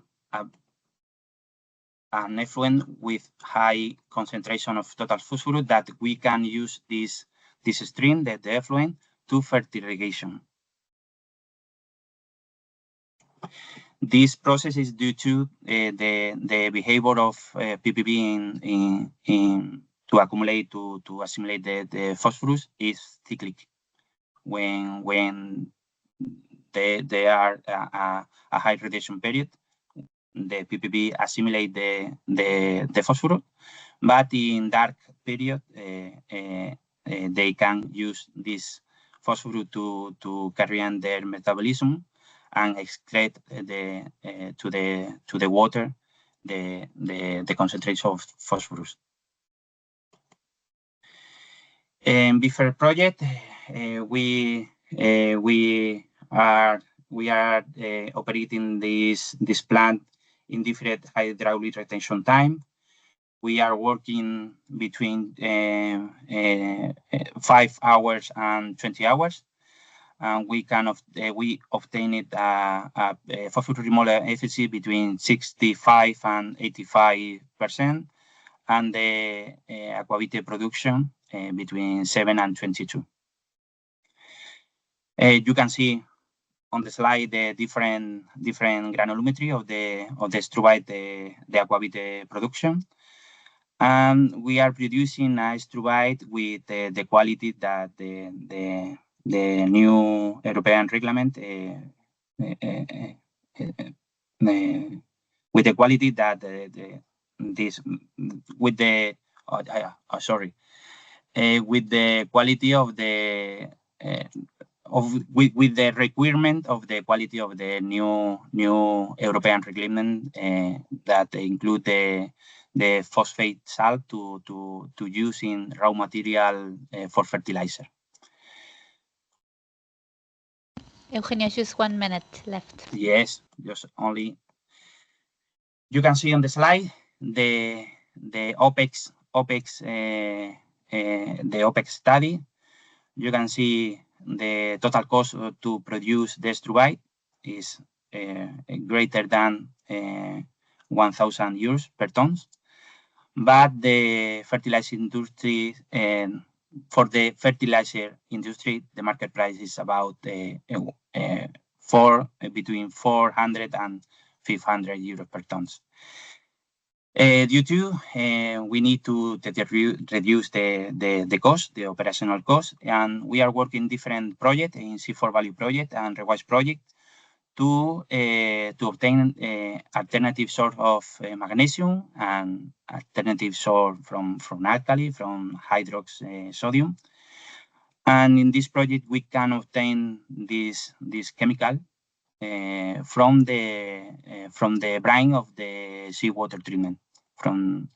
We are working on brine mining, and we can reduce total cost of the extruded production about 35 or 40% of the total cost. This is all. Thank you very much. Of course, you are invited to visit all our facilities in Linares, Badajoz, in Jerez, and you can see my email. You can write me to expand the information. Thank you. Thank you, Eugenio. Now let's receive Álvaro Silva. He's a chemical engineer who holds a PhD in environmental engineering from the University of Santiago de Compostela. He has more than 15 years of experience in innovative projects related to environmental sustainability, wastewater treatment, and circular economy. Furthermore, he is a certified project manager and holds an executive MBA on sustainability program qualification from MIT. In 2024, Álvaro was appointed by IMEN to the role of project coordinator and principal researcher for the LIFE Green Adapt. Álvaro, welcome. The floor is yours. Okay. Good morning. Good morning also, Julia, and thank you for inviting us, for sharing with all of you the main insights of LIFE Green Adapt. Okay, I will change. Okay. So, first of all, I would like to introduce more or less who we are. We are 7 different partners from 4 different countries, and this project is now approaching its end. The main budget of the project is about 3 million euros, and the European Commission will grant about the 55%, okay? So now I would like to explain a little bit which challenges we are now facing. Maybe you don't know that in Europe there are still 500,000 landfills, which are a lot, some of them without a proper engineering behind, and even some of them are without any control. The 80% of the landfills in Europe are from urban wastes, but the 20% are from also industrial wastes. And apart from this, let's say, challenge of this environmental concern, we are in a context of climate change. As you know, here, at least here in Galicia, in the past, we had less days of rain and with, more days of rain with less amount of water each episode. But nowadays we have less days of rain with a vast amount of water, meaning that we have to change the system of management of these critical infrastructures. Apart from the rain, we are in a context of an overall increase of global temperature, entailing an increase of the risks of spontaneous wildfires. So, for facing these 2 different challenges, we are going to propose our technical solutions. The first one are the blue infrastructures, the green infrastructures. We are going to use them to cap our landfill. So at the very beginning of our project, we didn't have sealed our landfill, and nowadays the first thing we did was waterproofing, capping it in order to divert the water, and instead of going through the holes, this is going to be diverted through the areas nearby of these critical infrastructures. But still, the remaining wastewater will be treated with cost-effectively wastewater treatments. So please take in your mind this example. This is an, let's say, a similar situation, the one you can see on the left and the one you can see on the right. On the right, we have a landfill, which is a vast amount of dirt, and on the left, we have a bag of tea, an infusion, actually. So in this case, if we are in an episode of heavy rain, we will see the same effect. On the left, we will have a profitable product, I mean the tea, but on the right, we will collect extremely polluted wastewater, which we have to treat before being entering back in the environment. So which one were our approaches? First, to waterproof, as I said, our landfill in order to reduce the amount of such a polluted stream. And the second approach is to treat this lower amount of generated leachate via low-cost solutions. Okay, what about the green infrastructures? So the green infrastructures, the first thing we did was to cap our landfill with a geotextile fabric. And afterwards, we added the biotechnosoils onto it in order to also make available the soil for growing some grass and retaining part of the humidity. Meaning that apart from diverting the wastewater, the rainwater, we are able to capture some humidity, and we are ready to reduce the risks of spontaneous wildfire. So on the right, you can see the blue infrastructures. So now we are able to reduce the amount of water, the leachate created, but still we are collecting an amount of leachate that we are going to treat via nature-based solutions. So on the screen, you can see actual pics, okay? On the left, you can see the actual landfill.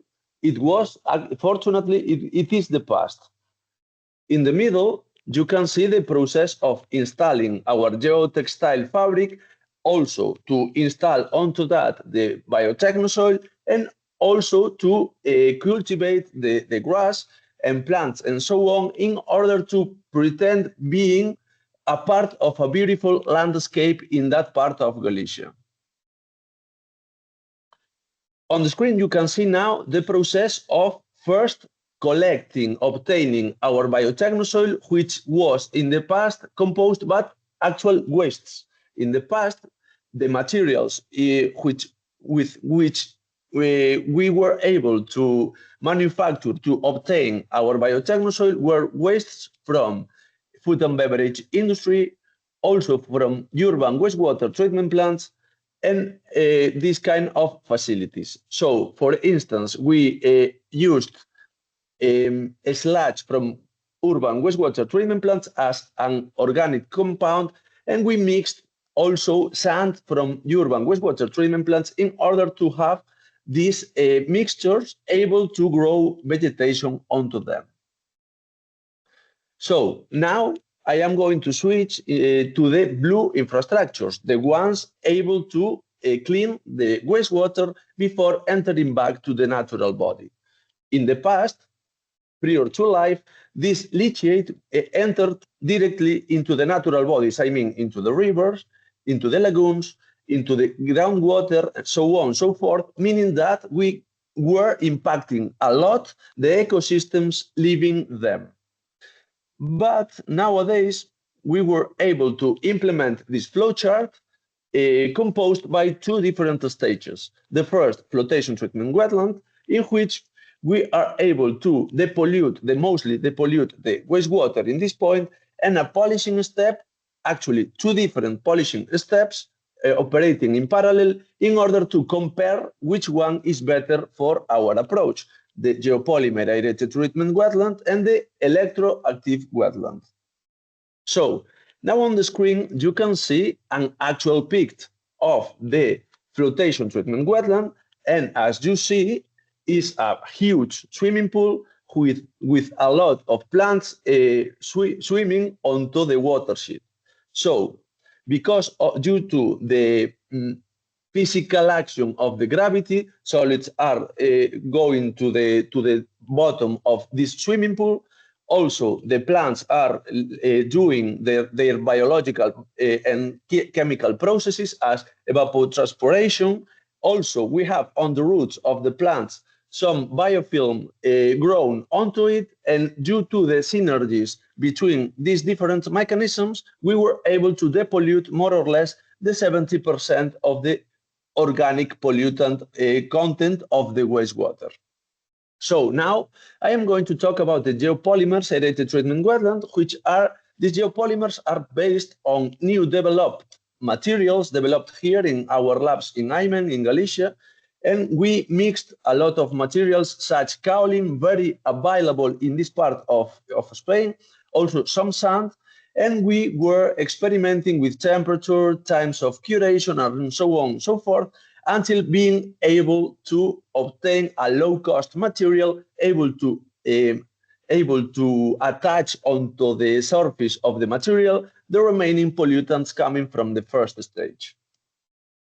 What about the electroactive wetland? This is a very innovative technology which is being developed by Aarhus University in Denmark.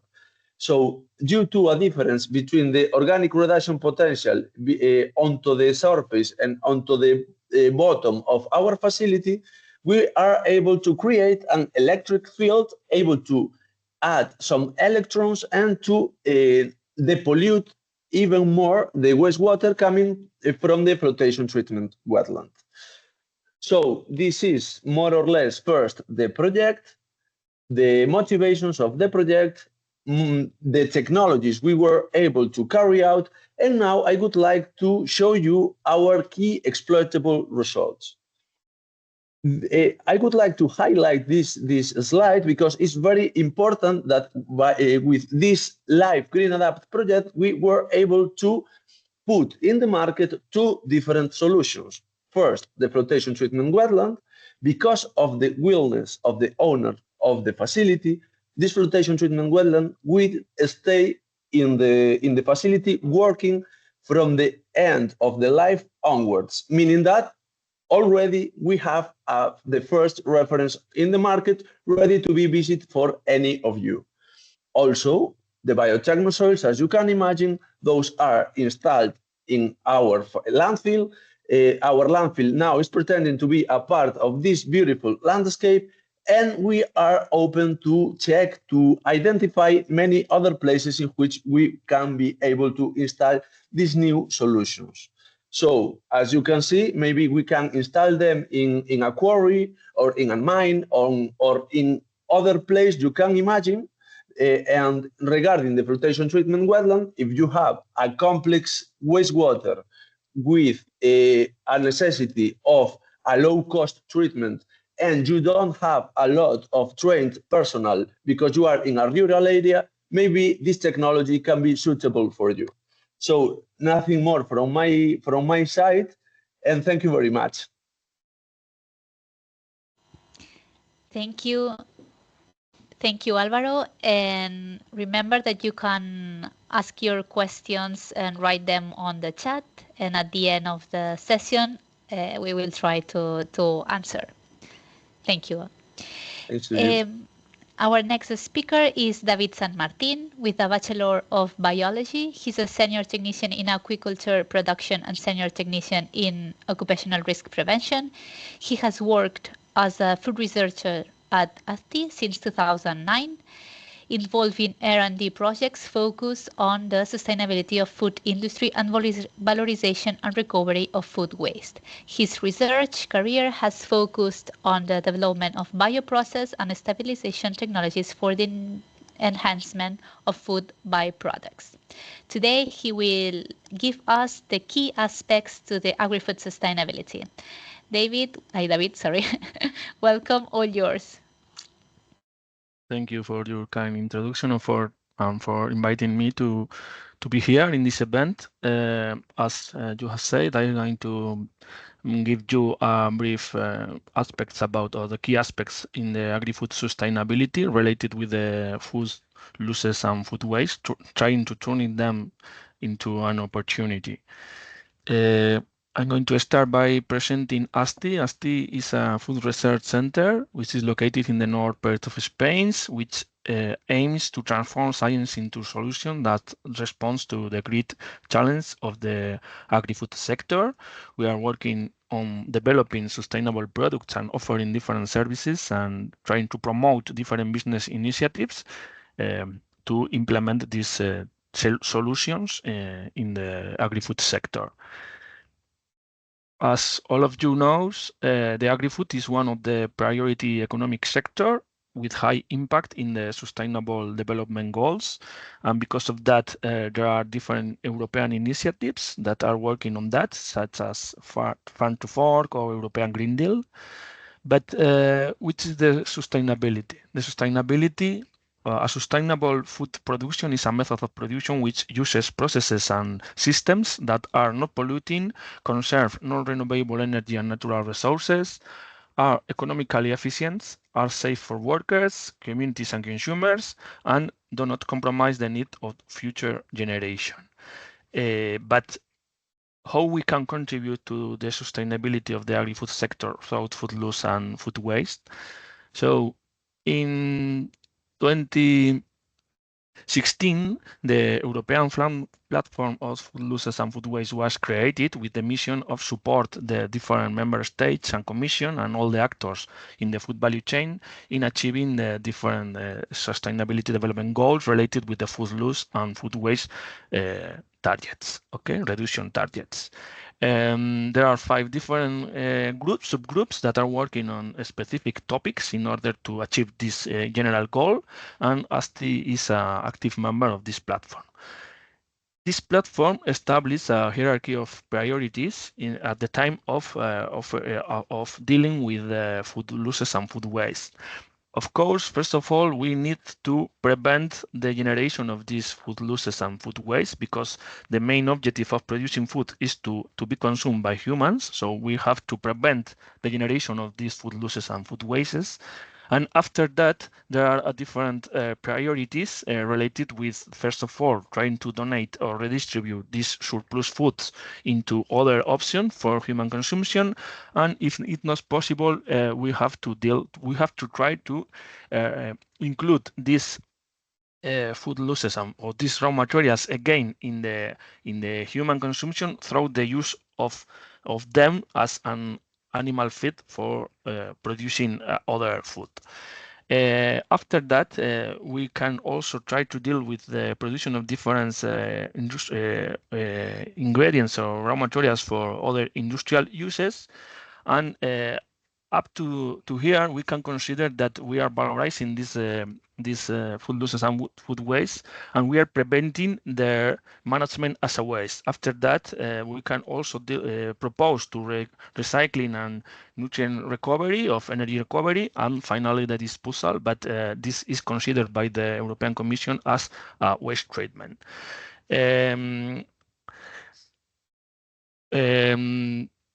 More related with the different options, the higher priority propose more value for these raw materials. But of course, the problem is that for proposing reusing them for human consumption of animal feeding needs higher quality requirements and also higher investment requirements.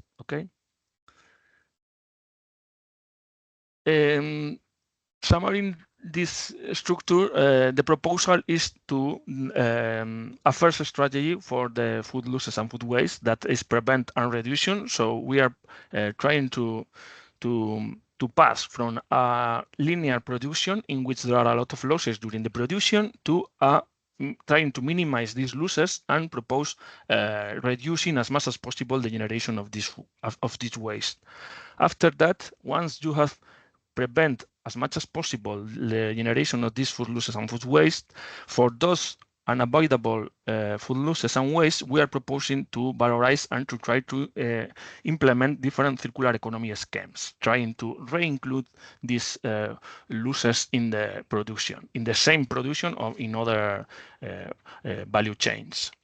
This means to become a big problem because the management of these food losses and food waste as a waste involve high cost and high use of natural resource and environmental impacts, to become this big problem into a new business opportunity, because these raw materials are food grade, they are high nutritional, they have high nutritional potential, they have an organic origin, and normally they have an absent and undesirable substances if they are managed under appropriate conditions.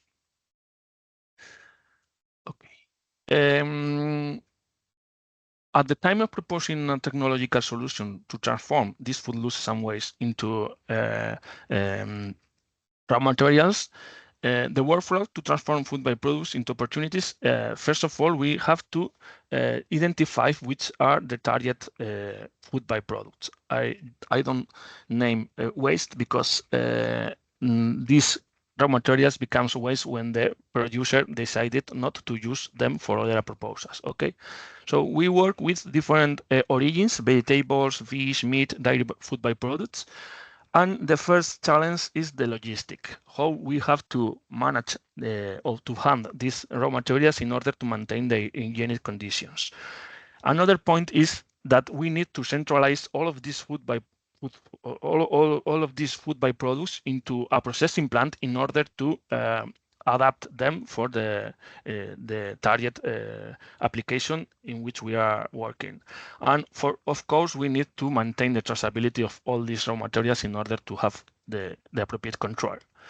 Then there are different strategies to trying to increase the value or the nutritional value of these raw materials. For example, we have the extraction solid liquid, in which we are trying to obtain different high value molecules, filtration in order to concentrate the different things such as proteins, fermentation in order to transform sugars in protein, for example, hydrolysis, in which we are trying to increase the digestibility of these raw materials, of increasing the functionality of different obtained ingredients, and finally the stabilization. The stabilization is an important step in which we reduce the moisture in order to avoid the degradation of these raw materials. Of course, then we obtain the final product, the bioproducts, which, depending on the objective, we can be focused on the obtaining protein concentrates, protein hydrolysates, active peptides, fibers, minerals, etc. And an important point is try to analyze the value of these final ingredients, because depending on the value, we are going to have different application in the food industry or the feed industry. I am speaking about the nutritional value, protein, fiber, energy, digestibility, but other properties such as technological properties, color, taste, texture, water, and other bioactivities, antioxidants, antimicrobial, etc. And normally they have different applications such as food industry or even animal feeding. And this is called circular economy. But what is the circular economy? The circular economy is a model of production and consumption based on maintaining the value of products and resources for as long as possible in the circuits of the economy. This means that resource use and the generation of losses and waste are minimized. And also the life cycle of the products is extending and the environmental impact per unit of product is drastically reduced. Okay. But at the time of implementing one technological solution that you have developed at laboratory scale, and when you are dealing with how to implement at real scale, you have to take into account different key aspects. And there are a lot of them, and there are a high risk of underestimating some of these factors. And if you underestimate one of these factors, probably your solution is going not to be feasible, because it's not going to be profitable, etc. And mainly we divided this key aspect into geographical viability, because they are produced with high geographic dispersions. We need to centralize all of them, so we have to develop optimized logistic routes in order to centralize them in the processing plant. But there are also legal requirements. We have to deal with the different requirements from the law. If we have to deal with the waste directive, but also with the different law related with the final applications. We have the key aspect related with the technical viability in for example, the quantities of the raw materials, also the technological solutions that are available in the market, seasonality, other ones. Of course, we need to assess which is the environmental viability of the proposed solution, if we are improving the environmental impacts or not, the economic viability, which are the main incomes, and the financial indicators, and for sure the market viability. If there are market demand, competition, interest, investors, etc. So now I'm going to present you different initiatives in which ASTI has been involved in the last years related with the circular economy models. Okay, the first one was the GIS Waste tool, which is a tool that try to simulate the different scenarios, the viability, the technical, economic, environmental viability of different scenarios in order to help to take decisions about the potential of food byproducts for food and for animal feed and for biogas production. Okay, in this case, we are considering the geographic aspects by a tool related with geographical information systems, and then we are identifying different aspects related with the environmental, economic, and technical viability. Then we obtain the different notes about the viability, and we can decide if we want to implement one scenario or another one. The Clean Feed initiatives is one initiative located in the Basque Country in which we aim to valorize all the fruit and vegetables byproducts from the retail sector, from the potato industry, from the cider industry, from the winery industry. All of them we process together in order to obtain an ingredient that have interest for the animal feeding industry. Another one is related with the Valor Lac initiative, is related with the use of whey that is produced at the time of producing cheese that has high protein content, and we propose different uses. Ones for the food industry, another one for animal feeding, and another one for biogas productions. And it was an integral solution for all for the Basque Country region, and we tried to produce small quantities of food products because the demand was low, and then with all the excellent try to produce animal feed ingredients for poultry. The other initiative is the Life Brewery, is related with the spent grain and spent yeast produced at the time of produce beer. In this case, we obtain different products for food, for the food industry, based on the flour of the yeast, for example, and based on the fiber content of the grain for bakery, for example. And we know that they are producing huge quantities of these byproducts, and we know that we have to deal with the different applications. So we are proposing to destinate as much as possible for food industry, and with the excellent, we are proposing to use these ingredients in aquafeed. Okay. Another project is the Life EcoFeed that is working with the spent coffee ground that is produced at the time of producing coffee. And in this case, we propose to use this spent coffee ground as an ingredient for dairy cattle and dairy sheep. And we validate it in a livestock located here in the Basque Country. The New Feed project, is another European project in which we are working with 3 different case studies. The first one is related with the grape stems used for ruminants. Another one is oran peels for ruminants, and olive cake for poultry. And I'm going very fast because I don't have so much time. And the last two ones is the wasabi, which is working with the fish byproducts with different application for human consumptions, and the balaqui, which work with fish byproducts, but in this case from the aquaculture industry. Thank you for your attention, and then if you have any questions, I can try to clarify more about these initiatives. Thank you, David. Lots of projects here. Yeah. Thank you. Our last speaker of the webinar is Anna Marjanat, with a background in organic chemistry and PhD in agri-food technology and biotechnology. Anna has over a decade of experience in environmental research and innovation. She has worked across academia and industry, and currently she leads public funding strategies at WBUS, driving R&D projects in insect farming and managing national and European grants to foster sustainable innovation. She will show us how insect farming can turn olive waste or olive byproducts into valuable resources. Anna, thank you. Thank you for coming, and the micro is yours. Thank you very much for introducing me and the invitation to participate in this webinar.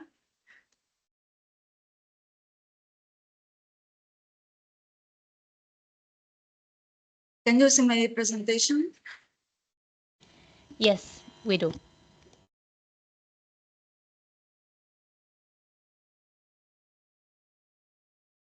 Okay. Well, first of all, I would like to introduce a little bit our company, WBUS, what we are doing. We are a biotech company that we aim to redefine the standards in animal nutrition by providing high-performance ingredients from insect larvae.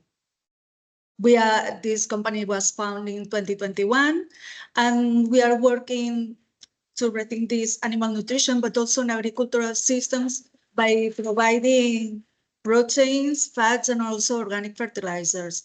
At the beginning of this year, we started operating a 3,000 square meters of fully automated biotransformation center located in Abrera, near Barcelona. And our current capacity is that in this plan is that we can process a little bit more than 10 tons of raw byproduct. What we aim is to revalorize different agri-food byproducts.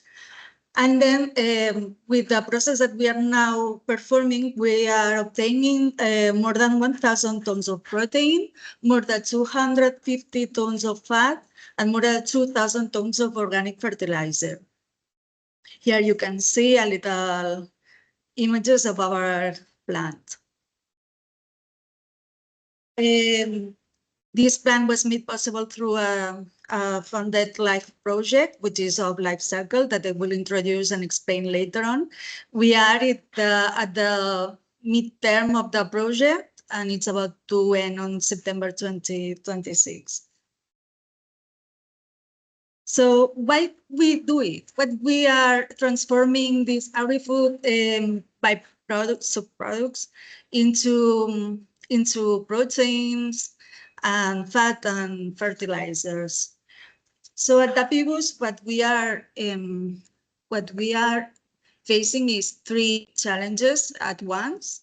First of all, the high demand of protein and sustainable protein to support this global world population. Also, Europe is heavily dependent on imports of other sustainable protein, like soy meal is much imported from Brazil. So there's a need to find another sustainable proteins that can be produced here and that can replace traditional sources that are reaching their limits, like also the fish meal. So the second challenge that we want to face is to reduce the environmental pollution that is generated with the byproducts processing. So we are doing a process that will lower the carbon footprint, and we cut emissions in two ways: by reducing these byproducts that sometimes are incinerated and producing these sustainable ingredients any input of waste. So we don't generate waste in our process. And also to provide local ingredients. And the last challenge that we want to face is the quality of in the animal nutrition. For example, insect meal is a good competitor to other traditional meals. It has it could have up to 60 or 70% of protein with a very good amino acid profile. It has also high digestibility and nutritional functionality. It has been also already proved in fish, piglets, pets, and also it has hypoallergenic characteristics. How we do it? Here you can see an overview of our process. We receive these black soldier fly neonates with 1 day of life, and we grow up with these larvae before converting in the adult phase, because this is a fly. So we don't have any fly here. We just work with larvae. Once we have optimized the diet composition and the temperature, humidity, everything in order to grow this larvae with a good content, with content of protein, and with the small, well, the less days possible, in order to be as economically viable. So once the larvae reaches its last stage before becoming adult, we separate the larvae from the other residues. We call it frass. It's a mix of the uneaten diet and the skins and everything. And from the larvae, we obtain the protein meal and the fat. From the frass, we produce organic fertilizer. This sustainable protein requires much less water, land, and also unlike fish meal and meat, it doesn't require overfishing or livestock slaughtering to maintain the production. And also it produces a little bit less of CO greenhouse emissions, a little bit less than soy meal and much more less than fish meal and meat. So this is a schematic imagine of our plan. First of all, in our process, we receive the byproduct from the agri-food industry. We are working with different companies that they are facing problems in order to transform their residues. They are having a high volume and they do not obtain any added value. So we obtain these organic byproducts that could be in wet or dry mass. Here in the first area, we formulate and optimize the diet that we have before optimize it at lab scale in the same facilities. So we are doing the process with the same temperature and humidity in the well. And then we go to the experimental breeding center. We are doing this optimizing, but we also doing the quality test. And from the first to the 5th day of the larvae, it has a very strict diet that it's very sensitive. And then until the 12 days, we give the optimized diet with the organic byproduct with controlled conditions in order to maximize the larvae fattening and the efficiency of the process in terms of obtaining the much protein as possible. Then once it has been grown up, it goes to the final product processing area. We are using nowadays a thermal process. So we are doing a dry rendering. We are separating the frass from the solid larvae mass. And then the larvae is deflated by pressing, and the protein is milled into powder. The frass, on the other way, the frass is pasteurized and pelletized. What I would like to highlight that this plant is fully automated. It connects all the facilities areas. So it's ensuring the efficiency, the traceability, and also the control of the production line. What we do intend, I already said more or less, our input is organic byproducts. It could be, nowadays in Europe, it's only permitted to feed the insects with vegetable byproducts. Although this is continuously updating, nowadays the sectors is that we are looking for is vegetable byproducts, the producers of vegetable byproducts, of cereals and other dairy products. There, as I've said, there are some companies that they lack the valorization and they want to obtain a great value of the products instead of paying to with them. Our outputs are protein that can be used in pet food, agriculture, pig farming, and poultry. There are companies that are producing them. Some of them have been already tested, and we know that it has a good performance. The fact nowadays we are selling it for animal nutrition, but we will explore other sectors as biofuels, cosmetics, and pharmaceuticals. And for the fertilizer, we are selling it to fertilizing manufacturers, although we have in mind also the biogas producers.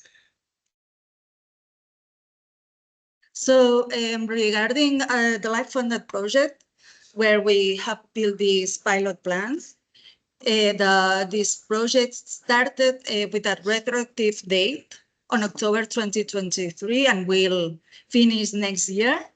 The total budget is more than 7 million euros with a 60% of funding rate, and it lasts 3 years. It's coordinated by us, and we are here working together with Living Funds, which is a technological provider, and also with Inedit, that is in charge of doing all the life cycle and social assessments. So here you have a picture of how olive pomace looks like. Why we are working in this project with olive pomace?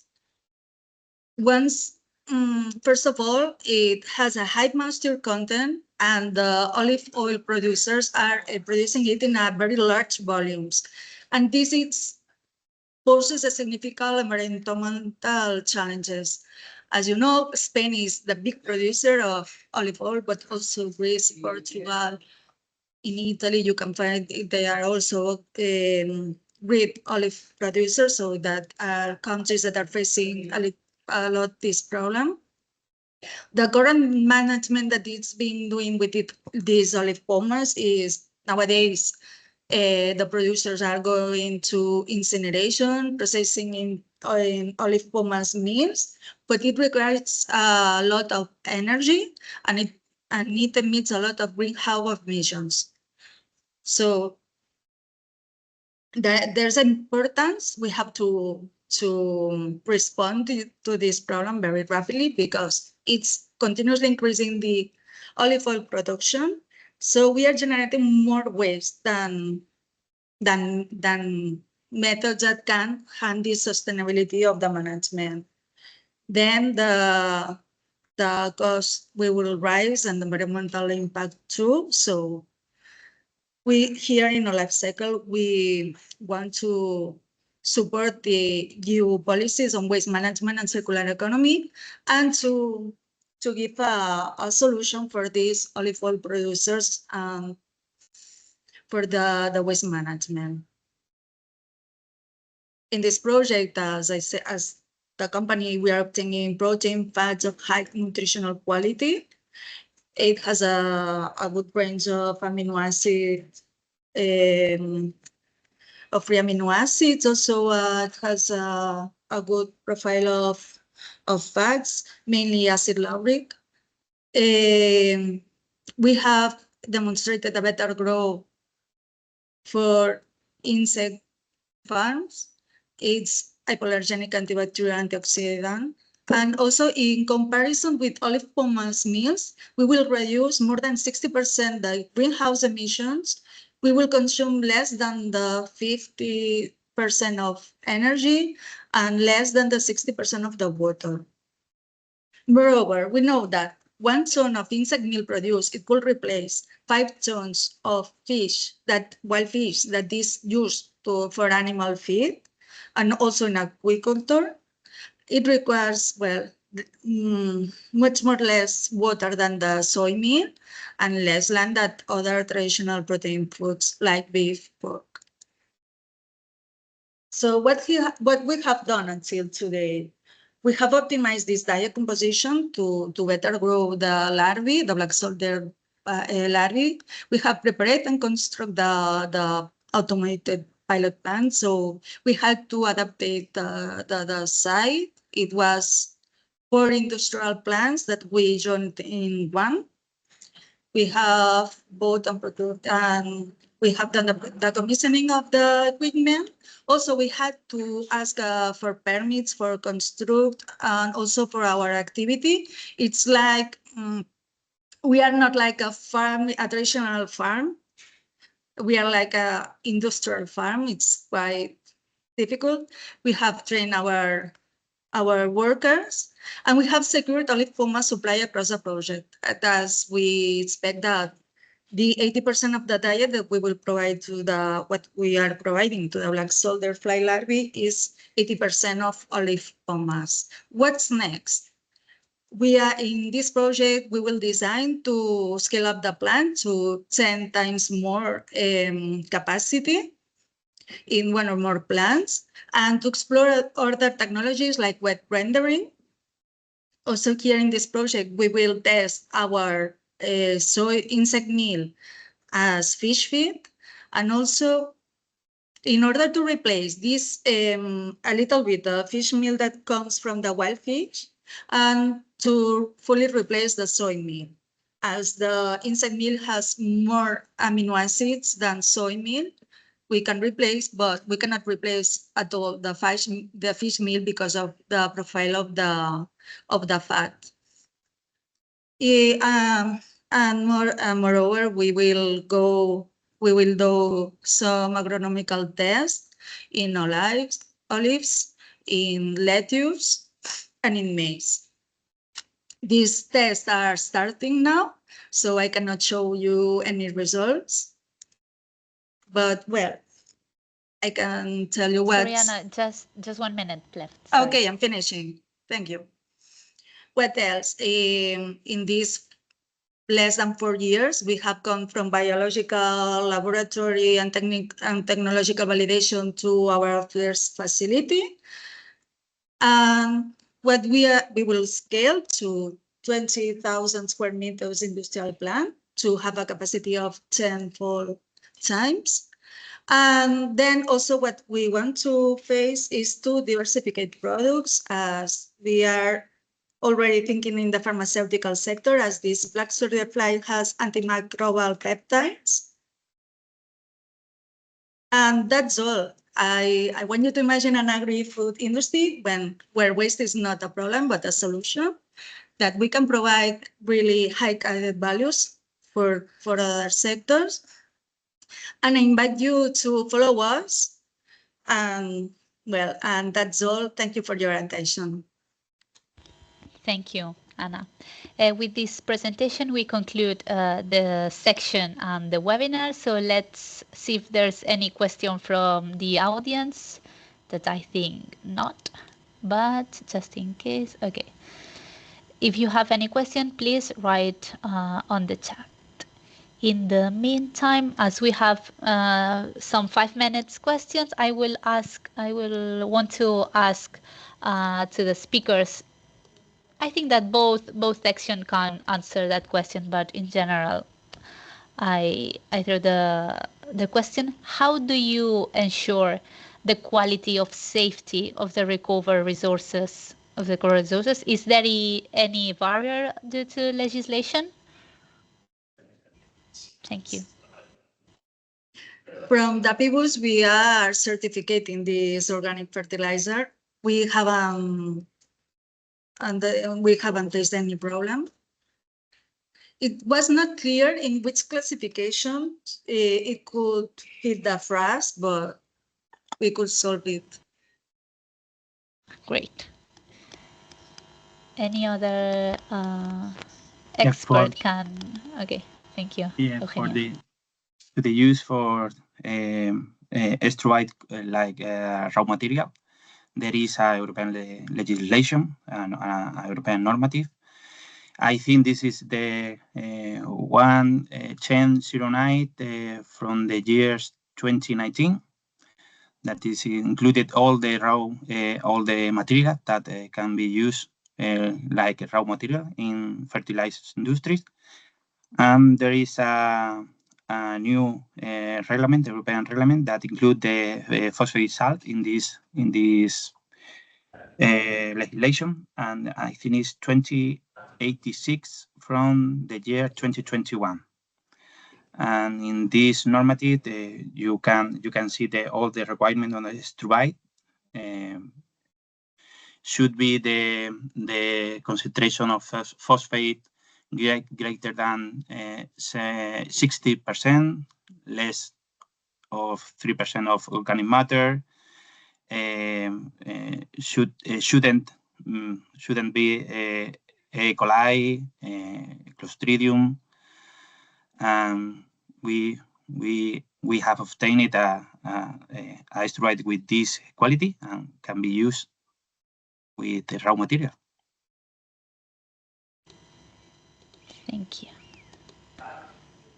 There's any other? Case, okay, David. I can add go that ahead. the legislation is very strict in the food industry and in the feed industry also. So we have to deal with a lot of requirements from the first stages when the food byproducts are generated. You have to start trying to deal with all these requirements, and you have to manage these raw materials appropriately, and then you need to deal also with the final application requirements. For example, for the feed industry, you have to propose a new raw materials for be included in the European catalog of the raw materials for animal feeding, for example, with some methods, with some methodology or procedure that you have to start by asking the inclusion in the local public administrative, and then they go to the European Commission. And in case of food industry is even more difficult because there are a lot of different specific regulations depending on the final application. So it's very important to consider this aspect at the beginning of the developments. Thank you. Álvaro? Okay, thank you. From my view, the project I presented is not about resource recovery, but still I do have some experience in water reuse. So legislation is always a barrier, except when there is a necessity. For instance, in Singapore, they reuse the wastewater coming from the wastewater treatment plants directly for drinking water. I mean, they need to add some quaternary treatments and so, but still they are allowed to. Here in Europe is not possible, but if we are continue with the increased hydric stress, I guess that the barriers will be opened. Thank you. There's some questions from the audience now. One is for Anna. When you consider, Anna, it would be possible to use organic municipal organic waste to the process, is the legislation is close to allow this? Well, there are a lot of initiatives that are currently doing research about like fish byproducts to revalorize, but it's still not, I think that it will come soon. But I have to say that For example, we have tried in our lab scale to test this organic fraction of the waste, but the truth is that people don't separate the trash very well. So we found plastics and a lot of things in it. So it's also another problem to do it. Thank you.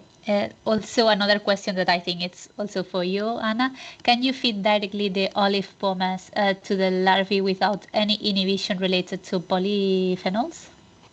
Yes, this is a good question because I also asked it at the beginning. If it's known that these polyphenols can give some problems in order to grow up insects, but we tried olive pomace and desphenolized olive pomace from another LIFE project, and we didn't check difference. We had good results with the olive pomace untreated. Thank you. And questions for IMEN project. Do the plants accumulate compounds from the leachate, for example, heavy metals? Of course, yes. Actually, the plants are able to absorb the pollutants from the liquid phase to the solid phase, let's say. So we need to make a maintenance, but just a couple of once a year or something like that to cut the sheets of the plants and so. And also there is a quick change of the pH in the leachate when it drops into this vast swimming pool, and some of these compounds are directly sedimented onto the bottom of the treatment. So we have two different mechanisms to accumulate the metals, the heavy metals, in the plants and sedimented in the bottom of the settler actually. Thank you, Alvaro. If there's no more questions from the audience, I think not. Something to add from the speakers? You want to add something? Okay. So with that, finish the webinar. Thank you very much to all for joining us today in this webinar in the framework of the European Green Week. And I would like also thank you for the speakers for their quick and positive response to our invitation, and for the quality and relevance of the project they share. A lot of projects, a lot of innovation here, and it's been a true pleasure to learn from such diverse and inspiring initiatives, from advanced waste and wastewater treatment, to resource recovery, insect farming, and green infrastructures. Yes, through the session, one clear message has emerged, is that turning waste or byproducts into value is no longer a vision for the future. It's already happening today, right? So just a few closing notes before we finish. You will soon receive the recording of the session. It will be uploaded in YouTube, in the LIFE INFUSION YouTube channel. But as soon as we publish, we will send it to you a direct link to the video. Also, I will take the opportunity to if you want to stay updated of LIFE INFUSION project and future events that we have, we encourage you to follow us on social media, on the project's profile, and it will be always happy to connect and continue the conversation. Once again, thank you all speakers, attendees, organizers for being part of this session. Let's keep working to a more sustainable and circular future, and have a great day, have a great week, and see you to the next event. Thank you so much. Bye. Thank you very much. Bye. Thank you. Bye. With the support of the European Union's LIFE program,